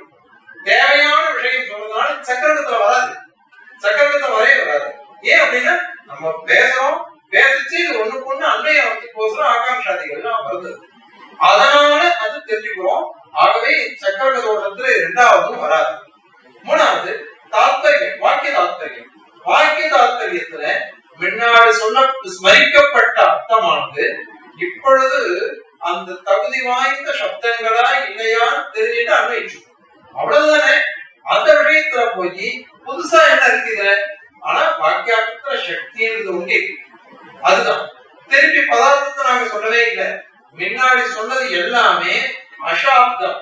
அதுக்குதான் திருப்பி சொல்ல அர்த்த அத்தியாகாரமே தவிர்த்து சப்த அத்தியாகாரம் கிடையாது. பிரபாகர மீமாம்சகாரோட சித்தாந்தத்துல அதனால அர்த்த அத்தியாகாரம் தானே. அர்த்த அத்தியாகாரம் வந்ததுனால இதுல ஒரு தோஷமும் கிடையாது. எல்லாமே அசாப்தம். சாப்தம்ங்கிறது எங்க, வாக்கியார்த்த தாத்பரியம் வருது, அங்கதான் சாப்தம்ங்கிறது வருது. மீதி எல்லாம் அசாப்தம் தான். அதனால இந்த நாலு சொல்லி நீ சக்கரம் சுத்தி வந்த, அது கிடையவே கிடையாது. முதல்ல ஸ்மாரக சக்தி, அப்புறம் ஆகாங்ஷாதி விஷயத்து சம்சர்க்கம். சம்சர்க்கம் தெரிஞ்ச உடனே வாக்கி தாத்பரியம், அவ்வளவுதான். திருப்பி பதார்த்தங்களை தெரிஞ்சுக்கிறது கிடையவே கிடையாது. ஆகவே சக்கரகம் கிடையாது. அது மாதிரி அந்யோன்யாசிரியம் வரும். அந்யோன்யாசிரியம் எப்ப வரும் அப்படின்னாக்க, இது இருந்தாதான் அது நடக்கும், அது இருந்தாதான் இது நடக்கும் அப்படின்னு சொன்னாதானே. முதல்ல ஸ்மாரக சக்திகளுக்கு வந்துருக்கும். எந்த சப்தம் சொன்னாலும் இந்த சப்தத்துக்கு இது பொருள் அப்படின்னு ஸ்மரிக்கப்பட்டிருக்கு, அவ்வளவுதான். அந்த ஸ்மரிக்கப்பட்டது ஆகாங்ஷா வசாதி என்ன வந்ததுன்னா, பரஸ்பர சம்பந்தத்தை சொல்றதுக்கு தான் ஆகாங்ஷாதிகள். சப்தத்துடைய அர்த்தத்தை தெரிஞ்சுக்கிறதுக்கு கிடையாது. ஆகாங்ஷையோ சந்நிதியோ யோகிதையோ பொருளை தெரிந்து கொள்வதற்கு அல்ல, பொருளை தெரிந்து கொள்வதற்கு கிடையாது. ஏன்னா இதுக்கோசரம் தான் சம்சர்க்கம். ஒவ்வொரு பதார்த்தத்துக்கும் பதத்துக்கும் சம்சர்க்கத்தை கல்விப்போம், சம்பந்தத்தை. அதுக்கோசரம் தான் அது வந்திருக்கு. அதனால இது இருந்தாதான் அது, அது இருந்தாதான் இது அப்படின்ற அந்யோன்யாசிரியம் இங்கே கிடையாது. அதனால இரண்டாவது தோஷமும் கிடையாது. மூணாவது புனருக்தி தோஷம் அப்படின்னு ஒண்ணு சொன்னாங்க. இந்த புனருக்தி தோஷம்ன்றது கூட இங்க வராது. ஏன் வராதுன்னாக்கா, நாங்க முன்னாடி சொன்னது இங்க எப்ப நாங்க திருப்பி சொன்னோம், எதுவுமே இல்லையே. ஸ்மாரக சக்தி நினைவுபடுத்தப்பட்டது, அவ்வளவுதான். அது புதுசா எனக்கு தெரிஞ்சதுன்னாக்கா அங்க புதுசா அர்த்தம் வந்தது. திருப்பி இன்னும் வாட்டி புதுசா சொல்றோம்னு சொல்லலாம். அப்படி நாங்க சொல்லல. முதல்ல ஸ்மரிக்கப்பட்டது, ஸ்மரிக்கப்பட்ட பொருள்கள் இப்பொழுது ஒண்ணுக்கொண்ணு அண்மையத்தை அடைந்து வாக்கிய தாத்பரியத்தை சொல்றது. அந்த வாக்கிய தாத்பரியம் தான் சக்தியாக பரிமளிக்கிறது. அதனால இதை தவிர்த்து நாங்க வேற ஒன்றுமே புதுசா சொல்லலையே. அதனால புனருக்தின்றது என்ன தோஷம்? அது கிடையாது. வாக்கிய வேதம் அப்படின்னு 4வது தோஷம் சொன்னாங்க. இந்த 4வது தோஷம் இங்க வரவே வராது. வாக்கிய வேத தோஷம் எங்க வருதுன்னா, சோமேன யாகம் பாவையே யாகேன இஷ்டம் பாவையேன்னு பிரிக்கச்ச அப்போ 2 கிரியைகள் வந்து 2 கிரியைகள் வரைச்ச, ஒண்ணு இஷ்ட சம்பத்தி, இன்னொன்னு யாக சம்பத்தி. அதாவது சாதன சம்பத்தி ஒரு இடத்துல, இன்னொரு இடத்துல இஷ்ட பிராப்தி. இத 2த்தையும் தனித்தனியா பிரித்து சொல்லிட்டு பிரித்து சொல்லச்சு அங்க வாக்கிய வேதம் தோஷம் சொல்றோம். அதனால அது தப்புதான் அது.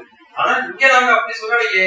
உதாரணம் என்ன நீங்க சொன்னீங்க, தேவதத்தா ஸ்தானியா போதனம் பத்தின்னு சொன்னாக்க, அப்போ மீமாம்சைகள் வந்து நையாயிகள் சொல்ல மாட்டாங்க. அவ சொல்ற சாப்த போதுமே பரிஷ்காரம் இல்லாம அழகா இருக்கும்.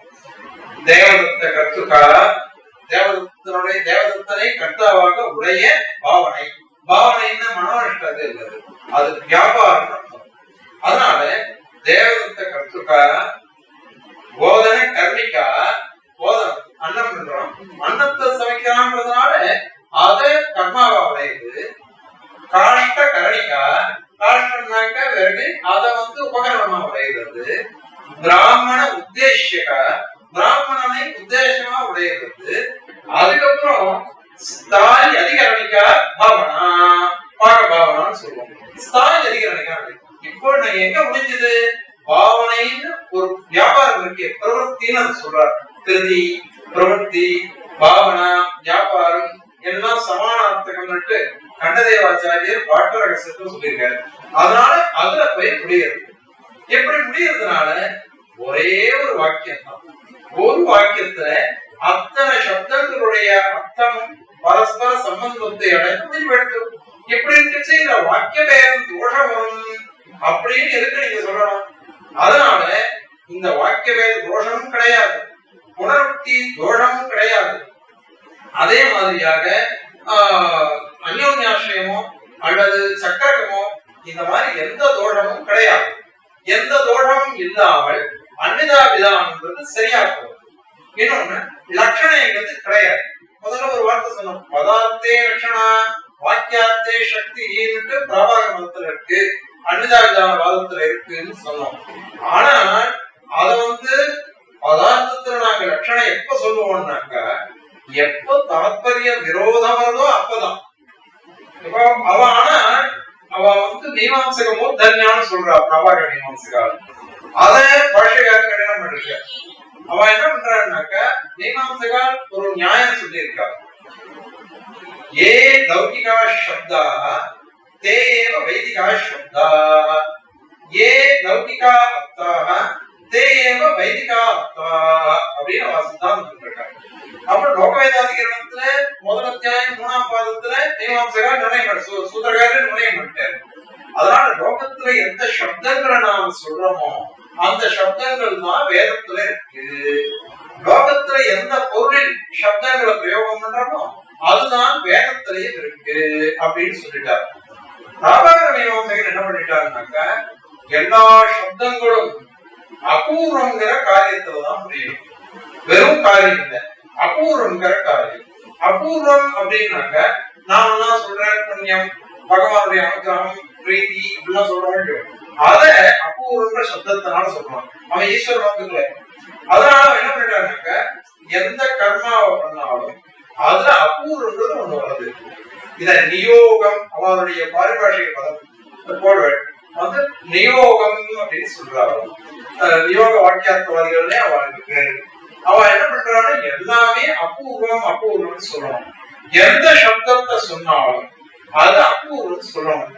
ஆனால் பிரபாகர மீமாம்சகர் என்ன பண்ணிட்டான், இந்த மாதிரி லௌகிக வாக்கியங்கள்லாம் இருக்கு, லௌகிக வாக்கியங்களுக்கு எல்லாம் அபூர்வன்றதே வராது.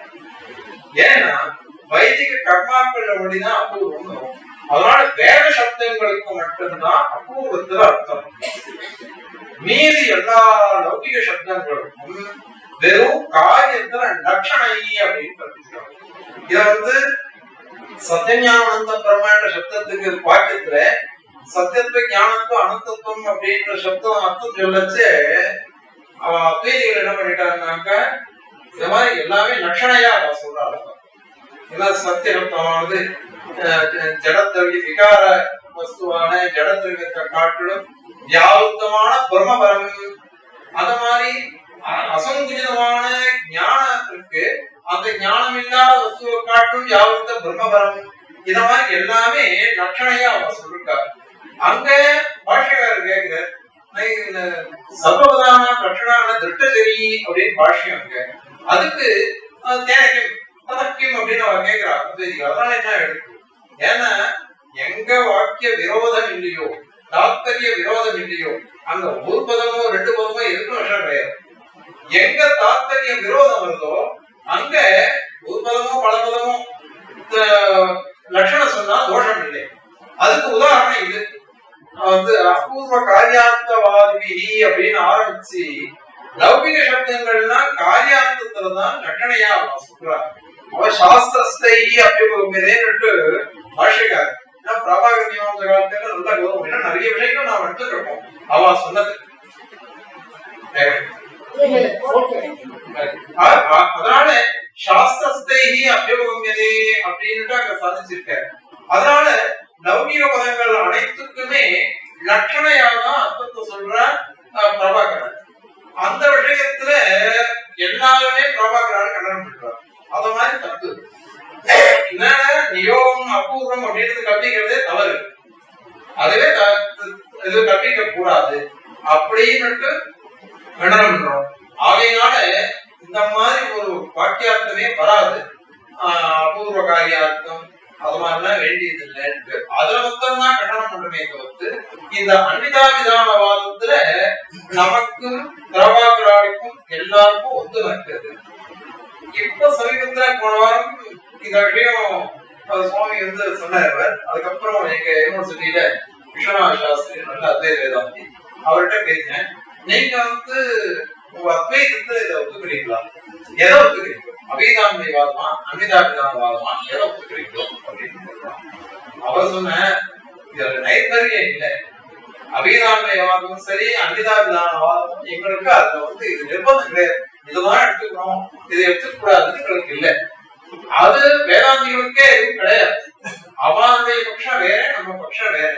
நாங்க அகண்டைகார்த்தவாதிகள். எல்லாம் அகண்டார்த்தம்னா எல்லாம் சன்மார்த்தம், அந்த மாதிரி நாங்க சமாதானிகள் சொல்றதுனால எங்களுக்கு இது தேவையே இல்லை. அதனால இதுவும் சரி அதுவும் சரி எங்களுக்கு. ஆனா அன்விதாவிதானவாதம் ஒத்துண்டாக்க எங்களுக்கு கொஞ்சம் கஷ்டம் இருக்கு. என்ன கஷ்டம் இருக்குன்னாக்க இது விசிட்டை காட்ட பிரதிபாதகத்துவம் வந்துடும். அன்விதாவிதானம் சொன்னாக்க விசிட்ட ஏகார்த்த பிரதிபாதகத்துவம் வந்துடும்.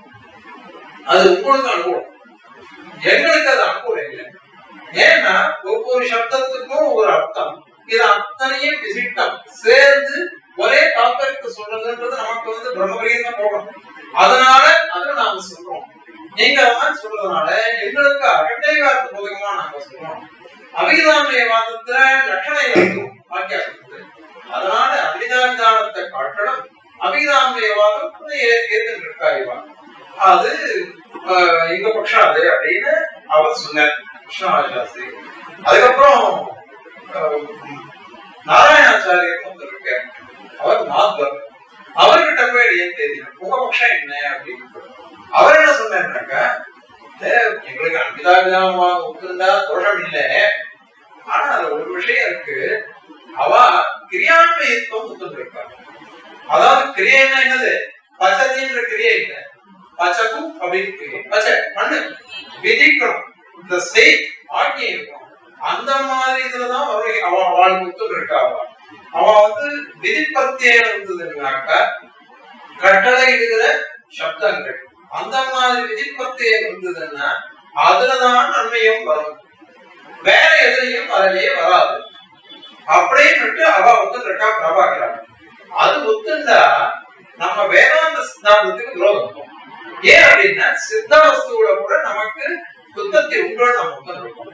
சித்த வஸ்துவோட கூட விற்பத்தி இருக்குன்னு ஒத்துக்கிற சமயத்துல நீங்க காரியாந்தத்துலதான் வரும்னு அவ சொல்றாள் இல்லையோ, அதனால கிரியான்மயத்துக்கு ஒரு தோஷம் அவளுக்கு இருக்கு, அதனால அதை தள்ளி விட்டுறோம் அப்படின்னு அவர் சொன்னார். இந்த சுவாமி சூரநாதர் சுவாமி என்ன பண்ணியிருந்தார், என்எஸ்ஆர் சுவாமியுடைய சாப்தபூத கிரந்தத்தை அமைச்சிருந்தாரு வாட்ஸ்அப்ல. அதை டவுன்லோட் பண்ணி பார்த்தாக்கா அதுல ஒரு விஷயம் இருந்தது. ஜெயதீர்த்தர்னுட்டு அவரோட பெரிய ஆச்சாரியர், அந்த சுவாமி என்ன பண்ணிருக்காருனாக்கா அனிதாகாந்தவாதத்தை ஆசிரிச்சிருக்காரு. அனிதாகாந்தவாதத்தை ஒத்துக்கிட்டாரு. ஏன்னா அவளுக்கும் சரீராத்மபாவம் அவ ஒத்துக்கல, நம்மளை தவிர்த்து யாருமே ஒத்துக்கல. ஏன்னா நமக்கு அது பிரதிபந்த சித்தாந்தமா போயிடுது, வேற யாரும் ஒத்துக்கல. அதனால அவ பட்சம் அதை ஒத்துக்காட்டாக்குல அன்னிதாவிதானவாதம் நமக்கு சரியானது. அவனுடைய உத்தேசம் என்னன்னாக்க பிரம்ம நிர்குணம் கிடையாது, பிரம்ம நிர்குணம் கிடையாது, சகுணமா இருக்கு. அதனால சகுணமான பிரம்மத்தை போதிக்கிறதுக்கு அன்னிதாவிதானவாதம் இருந்தாதான் சரியா இருக்கும். இதுதான் திருவுள்ளம். அதனால ஜெயதீர்த்தர் இத மாதிரி சொல்லிருக்கிறதாக என்எஸ்ஆர் சுவாமி அவர் எழுதியிருக்காரு. அதை பார்த்தேன். அந்த வார்த்தை ஜெயதீர்த்தர் அன்னிதாவிதானவாதத்தை ஒத்துண்டதா அதுல அனுபவிச்சிருக்காரு சுவாமி சாப்தபோத கிரந்தத்துல. ஆக மாத்வாரும் சரி விசிஷ்டாத்வைதிகளும் சரி அன்னிதாவிதானவாதத்தையே அங்கீகரிச்சிருக்கா பிரதானம். இது நியாயபட்சத்தில எவ்வளவு தூரம் போனாலும் சரி, நியாயபட்சத்தில ஷரத்த சுக்ஷேபம், அப்புறம் தத்துவத்ராகம், இந்த மாதிரி கிரந்தங்கள் எல்லாம் உதாரிச்சு காட்டி எல்லாம் அன்னிதாவிதானவாதத்துலதான் அன்வயிக்கணும் அப்படின்னு சாதிச்சுட்டாரு. அத்வைதிகள் மாத்திரம் இப்படி இருக்கணும் அப்படி இருக்கணும், ஆனா எங்களுக்கு இந்த மாதிரி இருக்கணும் அப்படின்னு அவர் சொல்றார். சுவாமி தேசிகனுடைய திருவிழா என்னன்னாக்கா, நீ எப்படி சொன்னாலும் தத்துவத்தார வியாக்கியானத்துல 3 ஸ்லோகம் இதை பத்தி வந்திருக்கு. 3 ஸ்லோகத்துல முதல் ஸ்லோகத்துல அன்னிதாவிதானவாதத்தை நிரூபிச்சுட்டு அத தோஷம் இல்லைன்னு சாதிச்சுட்டாரு. 2வது ஸ்லோகத்துல பாட்ட மீமாம்சையில் இருக்கிற அபிதானவாதத்துல விமர்சனம் பண்ணி தோஷம் சொல்லிட்டாரு. தோஷம் சொல்லி அது சரி வராது அப்படின்னு சொல்லிட்டாரு. ஆனால் 3வது ஸ்லோகத்துல என்ன பண்ணிருக்காருனாக்கா, இந்த மாதிரியாக வேதாந்தவாதத்துக்கு கூட பாஷ்யக்காரருக்கு திருவுள்ளம் உண்டு.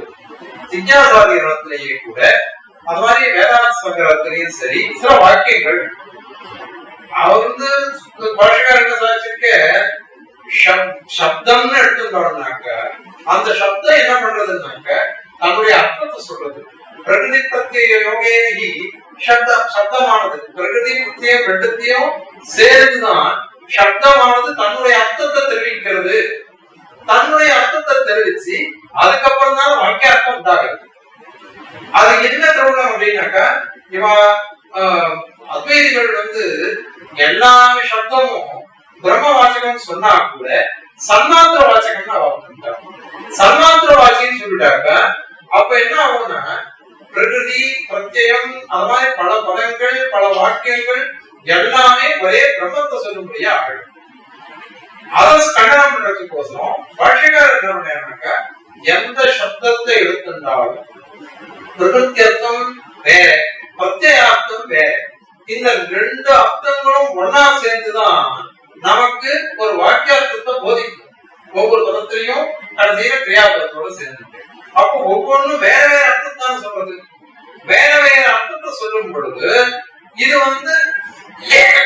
நீ எல்லாம் சர்மார்த்தகிராகின்னு சொல்லியானாக்க எல்லாமே பரியாயங்களா போயிடும்.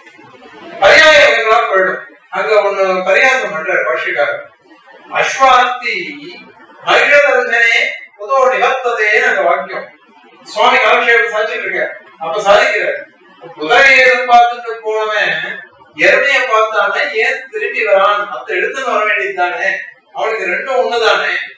இப்போ குதிரைய ஒண்ணுதான் எருமைய ஒண்ணுதான், அத்த எடுத்துன்னு வர வேண்டியது தானே, ஏன் அதை இழுத்துன்னு வர வேண்டியதானே சாதிச்சிருக்கோம். அந்த பதத்தையே சொல்ல அது ஒட்டி நல்லதுன்னா அப்போ அது சாதிச்சார் சுவாமி. அதனால இழுத்துன்னு வர வேண்டியது தானே அப்படின்னு சாதிச்சார். அந்த மாதிரி பிரியாசம் பண்ற. ஏன்னா சன்மாத்திரம்ன்றது எங்கேயும் வராதே, லோகத்துல அனுபவம் இல்லை. அதனால பிரகிருதியோ பிரத்யேகமோ சேர்ந்துதான் சப்த அர்த்தத்தை சொல்றது, வேற எதுவுமே சொல்றது இல்லை. அதனால நீ சன்மாத்திர கிராகின்னு எப்படி சொல்ல முடியும்? அது திருவுள்ளம் பாஷ்யக்காரருக்கு நிர்குண பிரம்மத்தை சொல்லாது. ஏன்னா சுவாமி தேசிகன் சர்வார்த்த சித்தியில இதை அனுகிரகிக்கிறார். இந்த 3வது தத்துவத்தாளர் ஸ்லோகத்துல சம்சர்க்கம் வாக்கியவேத்யம் ஸ்புடம் அப்படி தததே காணிச்சித்து பாஷ்ய வாக்கியானி அப்படின்னு சாதிக்கிறார். சப்தார்த்தம் வந்து சம்சர்க்கம் வாக்கிய வேத்தியம் சொல்றத பாஷ்ய வாக்கியங்களை என்ன பண்ண பிரதிபதம் பிரதிபதம் இங்க தெரிவிக்கிறது. அப்படின்னு உற்பத்தி ஆத்ய உற்பத்தி சித்தா பிரதிபதமிக நாண்யஸ்ய ஹானிகி அப்படின்னு சாதிட்டார் சுவாமி தேசிகன் தத்துவம் தாக்கலாத்த. நியாய பிரசித்தியில அபிநாமயவாதமே வேண்டாம்ன்ற மாதிரி சாதிட்டார். நயத்தியமணியில மேகநாதாரி கருத்தை பார்த்துட்டு வந்தாரு. அதுல என்ன சொல்லிருக்காருக்கா, எவ்வளவு தூரம் போனாலும் அதுக்கும் அண்டிதாபிதான வாதம் அர்த்தம் விட்டாலும் அந்த பதத்துல அர்த்தம் தெரிகிறதுன்றது கூட ஸ்மாரக சக்தியா ஒத்துந்தா என்ன விரோதம் வருது.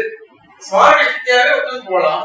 அதனால அது வந்து அனுபாவிக சக்தி கிடையாது, ஸ்மாரக சக்தியாவே இருக்கட்டும். அப்படி ஒத்துந்தா கூட அண்டிதாபிதானம் வந்துடும், அபிதாமயவாதம் வராது அப்படின்னு நயத்தியமணி அத மாதிரி ஆளுநர் சொன்ன ஆளுந பிராமணியத்துல இந்த விஷயங்கள் எல்லாம் சொல்லிருக்காரு.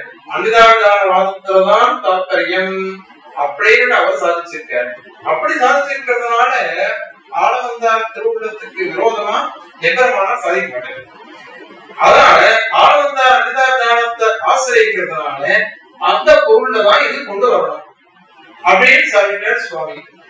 அதுக்கப்புறம் சுவாமி தேசிகன் என்ன சாதிக்கிறாருனாக்க, இந்த இதுல கூட சரி இத ஒத்துண்டாலும் பயம்னா அதிக்ஷிபாமஹா அப்படின்னு சொல்லிட்டாரு. நாங்க வந்து இதை நிராகரிக்கல. அபிதாமயவாதம் ஒத்துண்டா எங்களுக்கு விரோதம் இல்லை. விரோதம் இல்லாததுனால எங்களுக்கு இதை ஏற்றுந்தாலும் தோஷம் இல்லை. ஏன் அங்க காரணம் என்னன்னாக்க, நீ எவ்வளவு பாடுபட்டாலும் நிர்விசேஷமான பிரம்மன்றது சித்திக்காது. அது நிர்விசேஷமான பிரம்மன்றது சித்திக்காததுனால இது வந்து அபிதாமயவாதம் ஒத்துண்டாலும் எங்களுக்கு தோஷம் இல்லை, அன்பிதாபிதான வாதம் ஒத்துண்டாலும் தோஷம் இல்லை. சரி, இப்போ அபிதாமயவாதம் ஒத்துண்டா மூணு சக்தி கற்பிக்கணும்னு தான் தேசிகன் சாட்சிக்க சொல்லச்சு வந்து அபிதாமயவாதத்துல மூணு சக்தி வரணும்.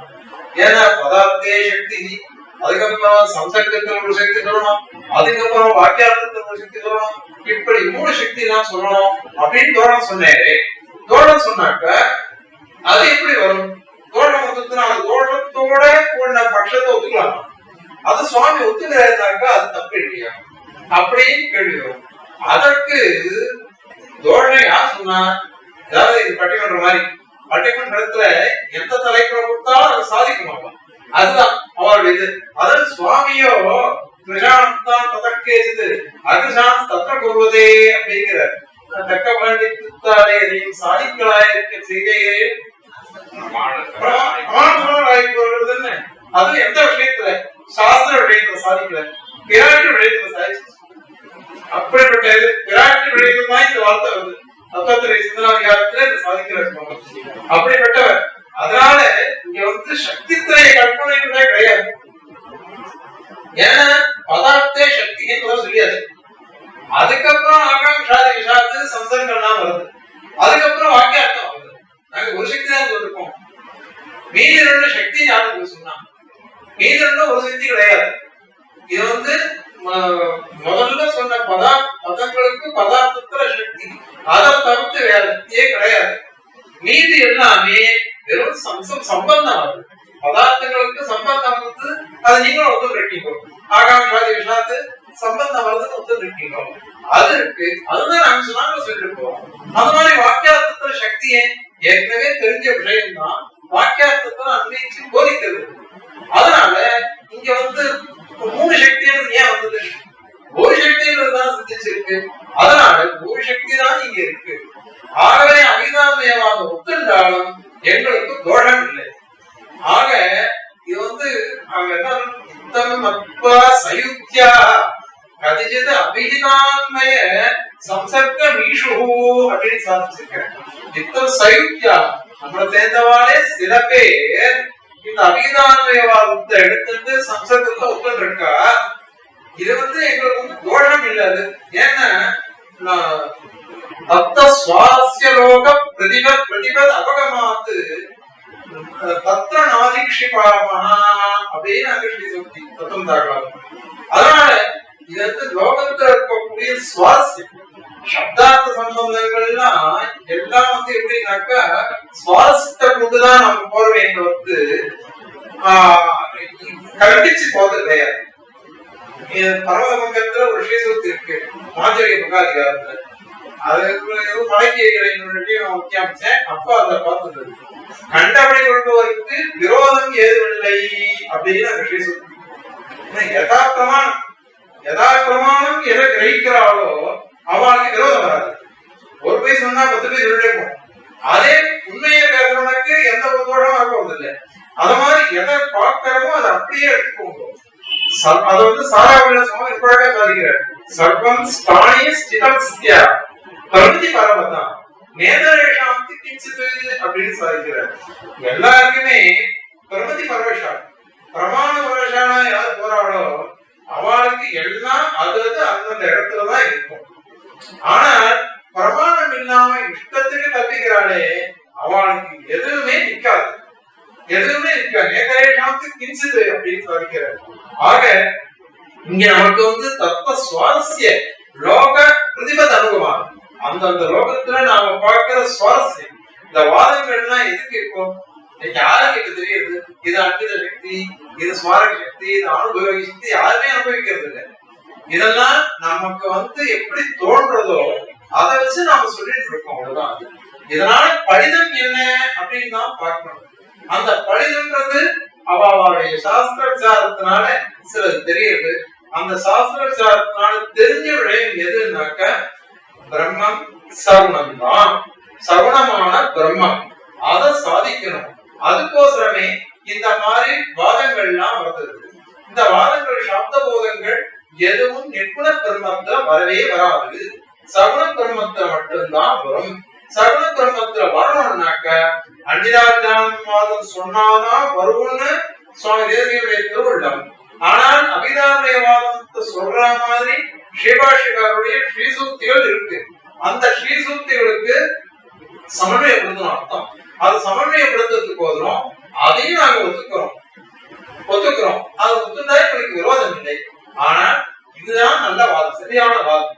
அன்னிதாபிதான வாதங்கள் தான் சரியான வாதமா இருக்கு அப்படின்றது இந்த சப்தபோத பிரக்கிரியில சாதிச்சிருக்க. இந்த மகான்கள்லாம் நிறைய விதமா எழுதியிருக்க. இதுல இன்னும் பரிஷ்காரம்லாம் பண்ணி எழுதியிருக்க. அந்த பரிஷ்காரத்துலாம் அடைய புத்தியம் போகல. நான் ஒரு விஷயம் ஆரம்பத்திலே அப்படின்னேன். மன்னாருடைய சுவாமிகளுடைய கோஷ்டி இது. அந்த சுவாமி எல்லாரும் சொன்னான்.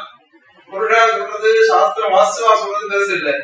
சாஸ்திர சம்பந்தமே இல்லாத ஸ்திரீகள் சொன்னா குழந்தைகளுக்கு சொல்லி தர மாதிரி அந்த சுவாமி சாதிச்சார். கழிப்பிள்ளை மஞ்சோனி பஞ்சாசகுந்த விஜக்தி தராணி அப்படின்னு ஒன்றாரு. அது மாதிரி ஒரு கிளைப்பிள்ளைக்கு சொல்லி கொடுக்கிற மாதிரிதான் அவர் எல்லாருக்கும் அவ்வளவு அழகா சொல்லி கொடுத்திருக்காரு.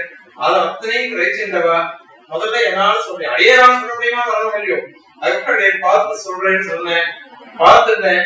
ஏன்னா அடையுடைய சப்ஜெக்ட் சப்ஜெக்ட் இதுல பேச்சு அடைய பண்றேன். இது அதெல்லாம் அந்த கருத்தமா இருந்தது. அது மட்டும் இல்லாம என்ன சாப்தபோத கருத்தம், அப்புறம் நியாயப்படுத்தி பார்த்துட்டேன். அதுக்கப்புறம் தத்துவம் தாகடாப்பும் அடைய 500 ஸ்லோகம் அதை விட்டு பண்ணினேன். இப்ப எல்லாத்தையும் மறந்துட்டேன். ஆனா இதெல்லாம் ஞாபகம் இருக்கு. அதனால அதையும் பார்த்துட்டேன். அதெல்லாம் பார்த்துக்கிறதே ஓரளவு புரோடிகரித்து விஞ்ஞாபிச்சிருக்கேன். இதுல நிறைய தோழங்கள் இருக்கலாம், விடுபட்டது இருக்கலாம்.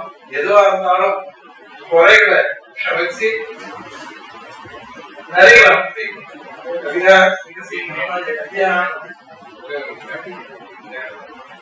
मुख्य विशेष विशेष ये विहित विषयத்துல தாத்பரியம் என்று எடுத்து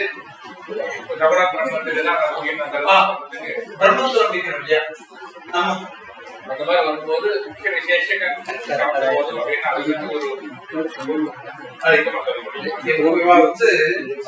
எந்த சப்த போதம் வந்தாலும் ஏதோ ஒரு இடத்துல முடிகிறது. எது விசேஷம் அப்படின்னு கேட்கறது. சுவாமி இத கேட்கிற இந்த அபிதாபிதானவாதத்துல அதை எடுக்கல சுவாமி. நியாயப்படுத்தினே அதை சாதிக்கல, அந்த இடத்துல சாதிக்கவே இல்லை. ஆனால் பொதுவா நையாயிக்காரனா என்ன பண்றாருனாக்க பிரதமாந்த முக்கிய விசேஷம்னு அவ சொல்றாரு. பிரதமா பக்தியில முடியும். தேவதத்தா பததி அப்படின்னு சொன்னான். அப்ப என்ன சொல்றோம்னா பாகானுகூல வியாபாரமான் தேவதத்தா, பாகத்துக்கு தலைமுகத்துக்கு அனுகூலமான செயலை உடையவன் தேவதத்தன் அப்படின்னு சொல்றதுன்றது நையாயிகாருடைய முக்கிய விசேஷம்ன்றது அது வந்து முடியாது.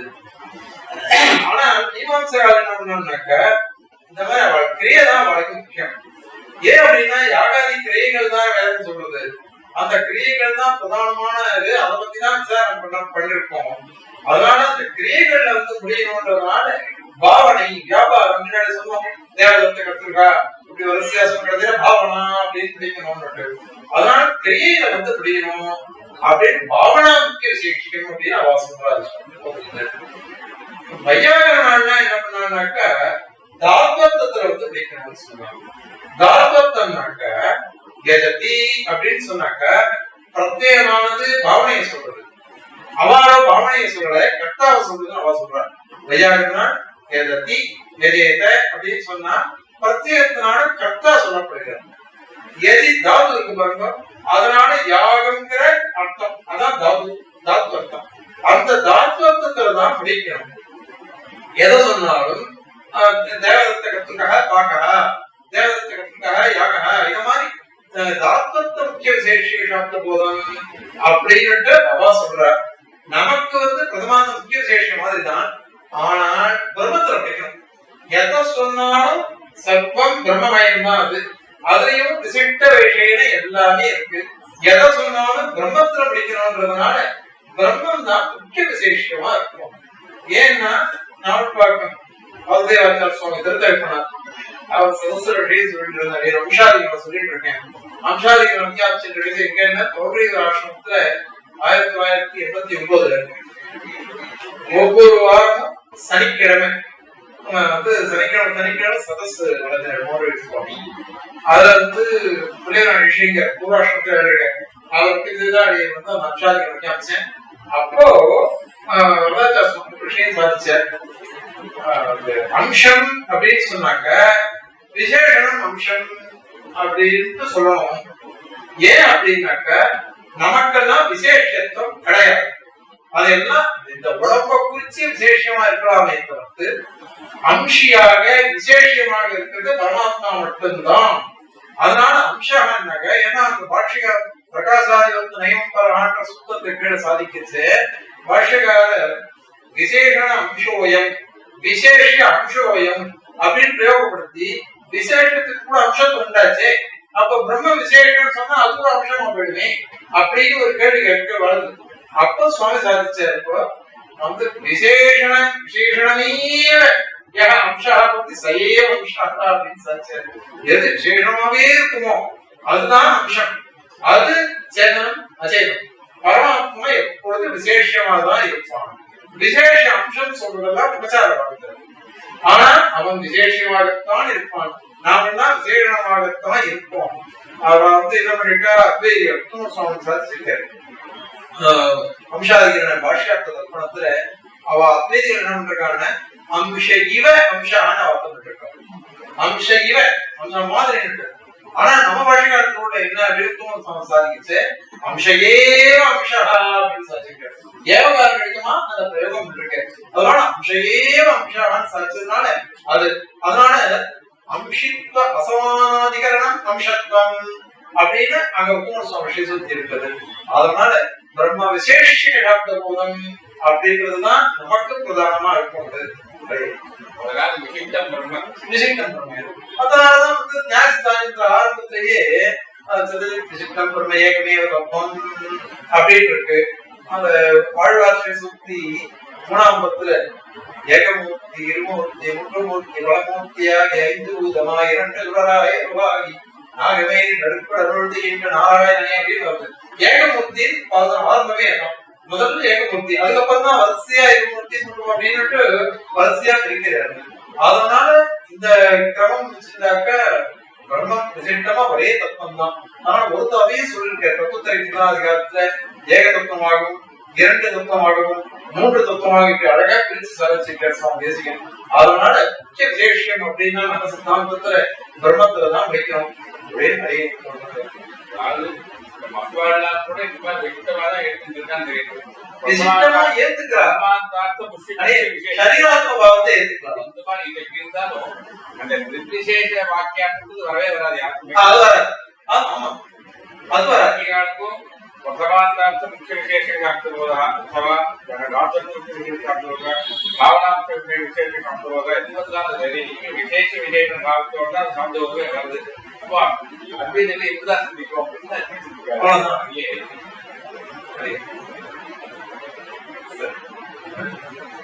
தாசனே நமஸ்தே நம்ம சுவாமி மன்னார் சுவாமி சொல்லி கொடுத்தாதான் இந்த ஞாபகம் மாதிரி சுவாமி சொன்னார். அவ்வளவு அதிகம் அப்படியே ரொம்ப டிஃபிகல்ட் சப்ஜெக்ட். அந்த டிஃபிகல்ட் சப்ஜெக்ட்ல சுவாமி நிதானமா அதுவும் தமிழ்ல அழகா ஒவ்வொரு இதுமா சப்தங்களும் அர்த்தங்களும் வாக்கியங்களும் எல்லாம் அழகா சொல்லி சாத்த போதம்னா என்ன அப்படின்னு நிர்ணயம் பண்ணது ரொம்ப அழகா இருந்தது. அவர் ரொம்ப சிரமப்பட்டு நமக்காக இங்க இருந்து இந்த உபன்யாசம் நடத்தி கொடுத்ததுக்காக எல்லா சார்பிலையும் நம்ம கிருதஜ்ஞை தெரிவித்துக் கொள்கிறோம். அதே சமயத்துல இதுக்கு மூல காரணமான நம்ம சுதர்சன் சுவாமிய ஒரு 2 வார்த்தை சொல்றதுக்கு இங்க சொல்றேன்.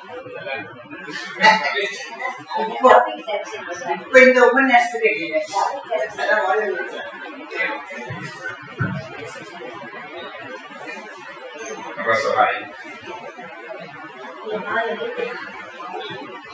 இந்த விஷயம் யார் சொல்லணும்னா இப்பதான் சொல்லணும் அவர்கிட்ட விசாரிச்சேன். வேற யார் சொல்ல முடியும்?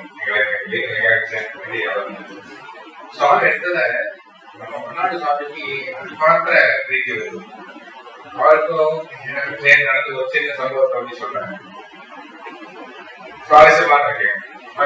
போது இது பேசிட்டு இருக்கோம். அப்பதான் சதஸ் நடல மதியானம் நாட்டுலாம் அப்புறம் பேசிட்டு இருக்கோம். அப்புறம் அப்ப ரொம்ப மனம் எழுந்து பேசிட்டு இருந்தேன். வாங்கி போயிட்டேன். அப்புறம் அப்ப மன்னாடு சுவாமி ஒரு வார்த்தை நகைச்சு கொண்டு கூட நம்ம நாராயணாச்சார் பாவம் ரொம்ப ரசிகர் அப்படிங்கிறார். கேட்டார் பாவம் கூட நம்மளதான் சுவாமி. அதனால அந்த ராசிக்கத்துல இந்த மாதிரி ரசிக்கணும். எப்படி ரசிக்கிறதுனா அந்த நெகிழ்ச்சியோட சாதாரணமா ஆழ்வாசி சுப்திகள்லாம் சொல்லும்போதும் பாகவதாரியெல்லாம் சொல்லும்போது நெகிழ்ச்சி ஏற்படுத்துங்கிறது நிறைய பேருக்கு ஏற்படும். தத்துவ விஷயத்தை பேசும் போது அதிகரண சாராவளி சொத்தை வச்சு நம்ம எழுந்து பேசுவார்.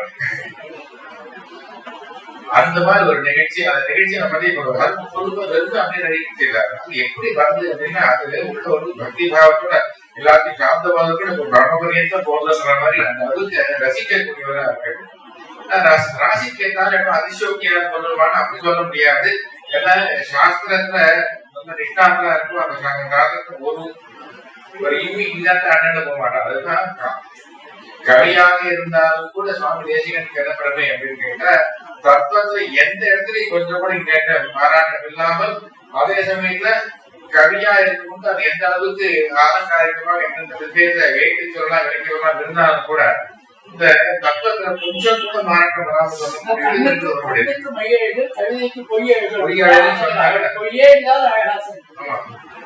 கவிதைக்கு தேவையான அழகையும் கொண்டு வந்துருவார். அது போல இந்த விஷயத்தை சொல்லும் பொழுது ரசிக்கும்படியாக சொல்லணும். அதே சமயத்துல இருக்கக்கூடிய ஆழத்தை கொஞ்சம் கூட சிரமம் இல்லாம சொல்றதுக்கு ஒரு வழி. அத ரொம்ப ரொம்ப கடினமான விஷயம் அது.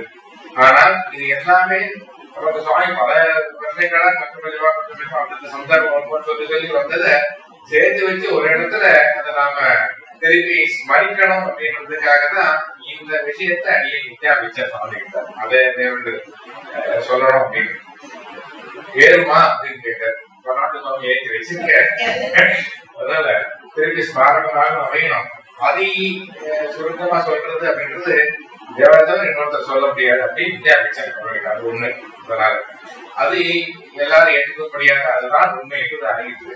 இன்னைக்கு சாப்த போதம் அப்படின்றது என்னன்ற கேள்வியிலேருந்து ஆரம்பிச்சு 2 விதமான பிரதானமான வழிகள் உள்ள மகிழ்கான்மையவாதம் அனுதாரவாதம் எடுத்துட்டு எல்லாம் எது வந்தாலும் சரி கடைசியில் ஒரு வாக்கியத்துக்கு ஒரு எக்ஸ்பிரஷன் அப்படின்னு வந்தோம்னா அதுக்கு என்ன அதுல இருந்து என்ன அம்சத்தை நம்ம ஞானமாக கொள்கிறோமோ அது சாப்பிட போதுன்றது எத்தனை விதமா வந்து ஏன் இதெல்லாம் பண்ணணும் அப்படின்னு கேட்டா லோகத்து விவாதம் தெரிஞ்சு வருது அப்படின்னு ஏன் இவ்வளவு விசாரம் பண்றதுன்னா ஸ்ருதிக்கு அர்த்தம் பண்ணும்போது தெரியாத விஷயத்தை சொல்லிட்டு இருக்கோம். அப்ப வெறும் சப்தத்தை மட்டுமே கொண்டு சப்த பிரமாணத்தால் எல்லாத்தையும் அறிய வேண்டும் அப்படின்னா அப்போ சப்த பிரமாணத்தை வைத்துக்கொண்டு எப்படி அர்த்தம் பண்ணி அதை புரிஞ்சுக்கணும்ன்றது அந்த வழியை நிர்ணயிக்க வேண்டியது ரொம்ப அவசியம். அதுக்காக சத்தியம்சம் சொல்லும் போது மீமாசக்காரர்கள் இவ்வளவு வாதம் பண்ணது காரணம் என்னன்னா ஒரு சப்தத்தை வைத்துக் கொண்டு அர்த்தத்தை கணிய பண்ண கிடையாது. நானும் சொன்ன மாதிரி சாஸ்திர பிரமாணாய் கூறுவதாலே எதுவும் தக்க பாண்டித்யவில்லை. ரொம்ப அவசியம் போறோம். அதை இன்னைக்கு அனுபவித்தது அதையெல்லாம் கைமாறிடும். இதுக்கெல்லாம் மன்னாடி சாமி சொல்றதுதான் மறுபடியும் நினைவூட்டுவதற்காக தனித்து அதுக்காக ஒரு தனி நிறத்தாழ்ந்து அவர்களுடைய பரிசாத்துவார் அடிய புராணங்களை வளர்த்துக் கொள்கிறேன். அதையெல்லாம் இது போல விஷயம் எப்போதெல்லாம் நாங்கள் பிரார்த்திக்கிறோமோ அப்பொழுது அவர்களை அனுகிரகிக்க வேண்டும் என்பதை சேர்த்து சொல்லிட்டேன். ஒரு சுவாமி சாதிச்சிட்ட இந்த எனக்கு பத்திரிகை இருந்தது, இந்த தலைப்பு போட்டாலே அவங்களுக்கு கிரகிக்க முடியுமா அப்படின்ட்டு அதையும் அதுதான் கேட்டேன். அவன் வந்து இந்த ஒரே ஒரு பதில் சொன்னாவா மன்னாரி சுவாமி சிஷ்யான்னு. ஆனா எல்லாரும் தெரிஞ்சிருக்கான்றதுக்கு ஒரே ஒரு உதாரணம் தான் இங்க. ஒருத்தர் கூட கொட்டாவே விட ரொம்ப சந்தோஷம். ஏன்னா எல்லாருமே இங்க ரசிச்சு கேட்டுட்டு இருந்தா யாருமே கொட்டா விடாம கேட்டுட்டு இருந்தாரு. அதுவே எனக்கு ரொம்ப சந்தோஷமா இருந்தது. ஏன்னா கிரகிக்கிறது அவர்கிட்ட நான் சொல்லிட்டு வந்தேன் மறைச்சேன். இந்த விஷயம் நான் எப்படி சொல்ல போறேன்னு தெரியல. இவாலாம் கேட்டு தூங்காம இருக்கணும், கொட்டா விடாம இருக்கணும், அந்த மாதிரி நான் ஒழுங்கா கொண்டு போனோம் அப்படின்னுட்டு. அதனால அது அப்படி அண்ணா போனதுக்கு காரணம் உங்க மன்னாரி சுவாமி. நிஜமாவே அந்த சுவாமி சதசர பார்த்திருக்கேன். அத மாதிரி தனியா பேசிச்சேவும் சரி, இப்படி ஒரு வைஷ்ணவ சுரூபத்தை காமிச்சாரு. வைஷ்ணவ சுரூபத்தை விதேயத்தன்னா விதேயத்தான். 2019 நங்கநல்லூருக்கு பொண்ணு ஆக்ஷன் வந்து செக்அப் 2வது குழந்தை உண்டா இருக்கு. டாக்டர் காமிக்கணும். காஞ்சிபுரத்துல எடுத்து வந்திருக்கேன். அப்போ அதை வந்து இறங்குறேன். அந்த ஆஸ்பத்திரி வாசல்ல இருந்து தான் பண்ணிருந்தேன். இறங்குறேன். சுவாமி வந்து டூவீலர்ல எழுறாரு. டூவீலர்ல எழுந்தவ இறங்கிட்டு என்னை பார்த்துட்டு இறங்கிட்டு வண்டியை ஃபேன் போட ஆஸ்பத்திரி முன்னாடி சின்ன பையன். அவர் பிறகு 75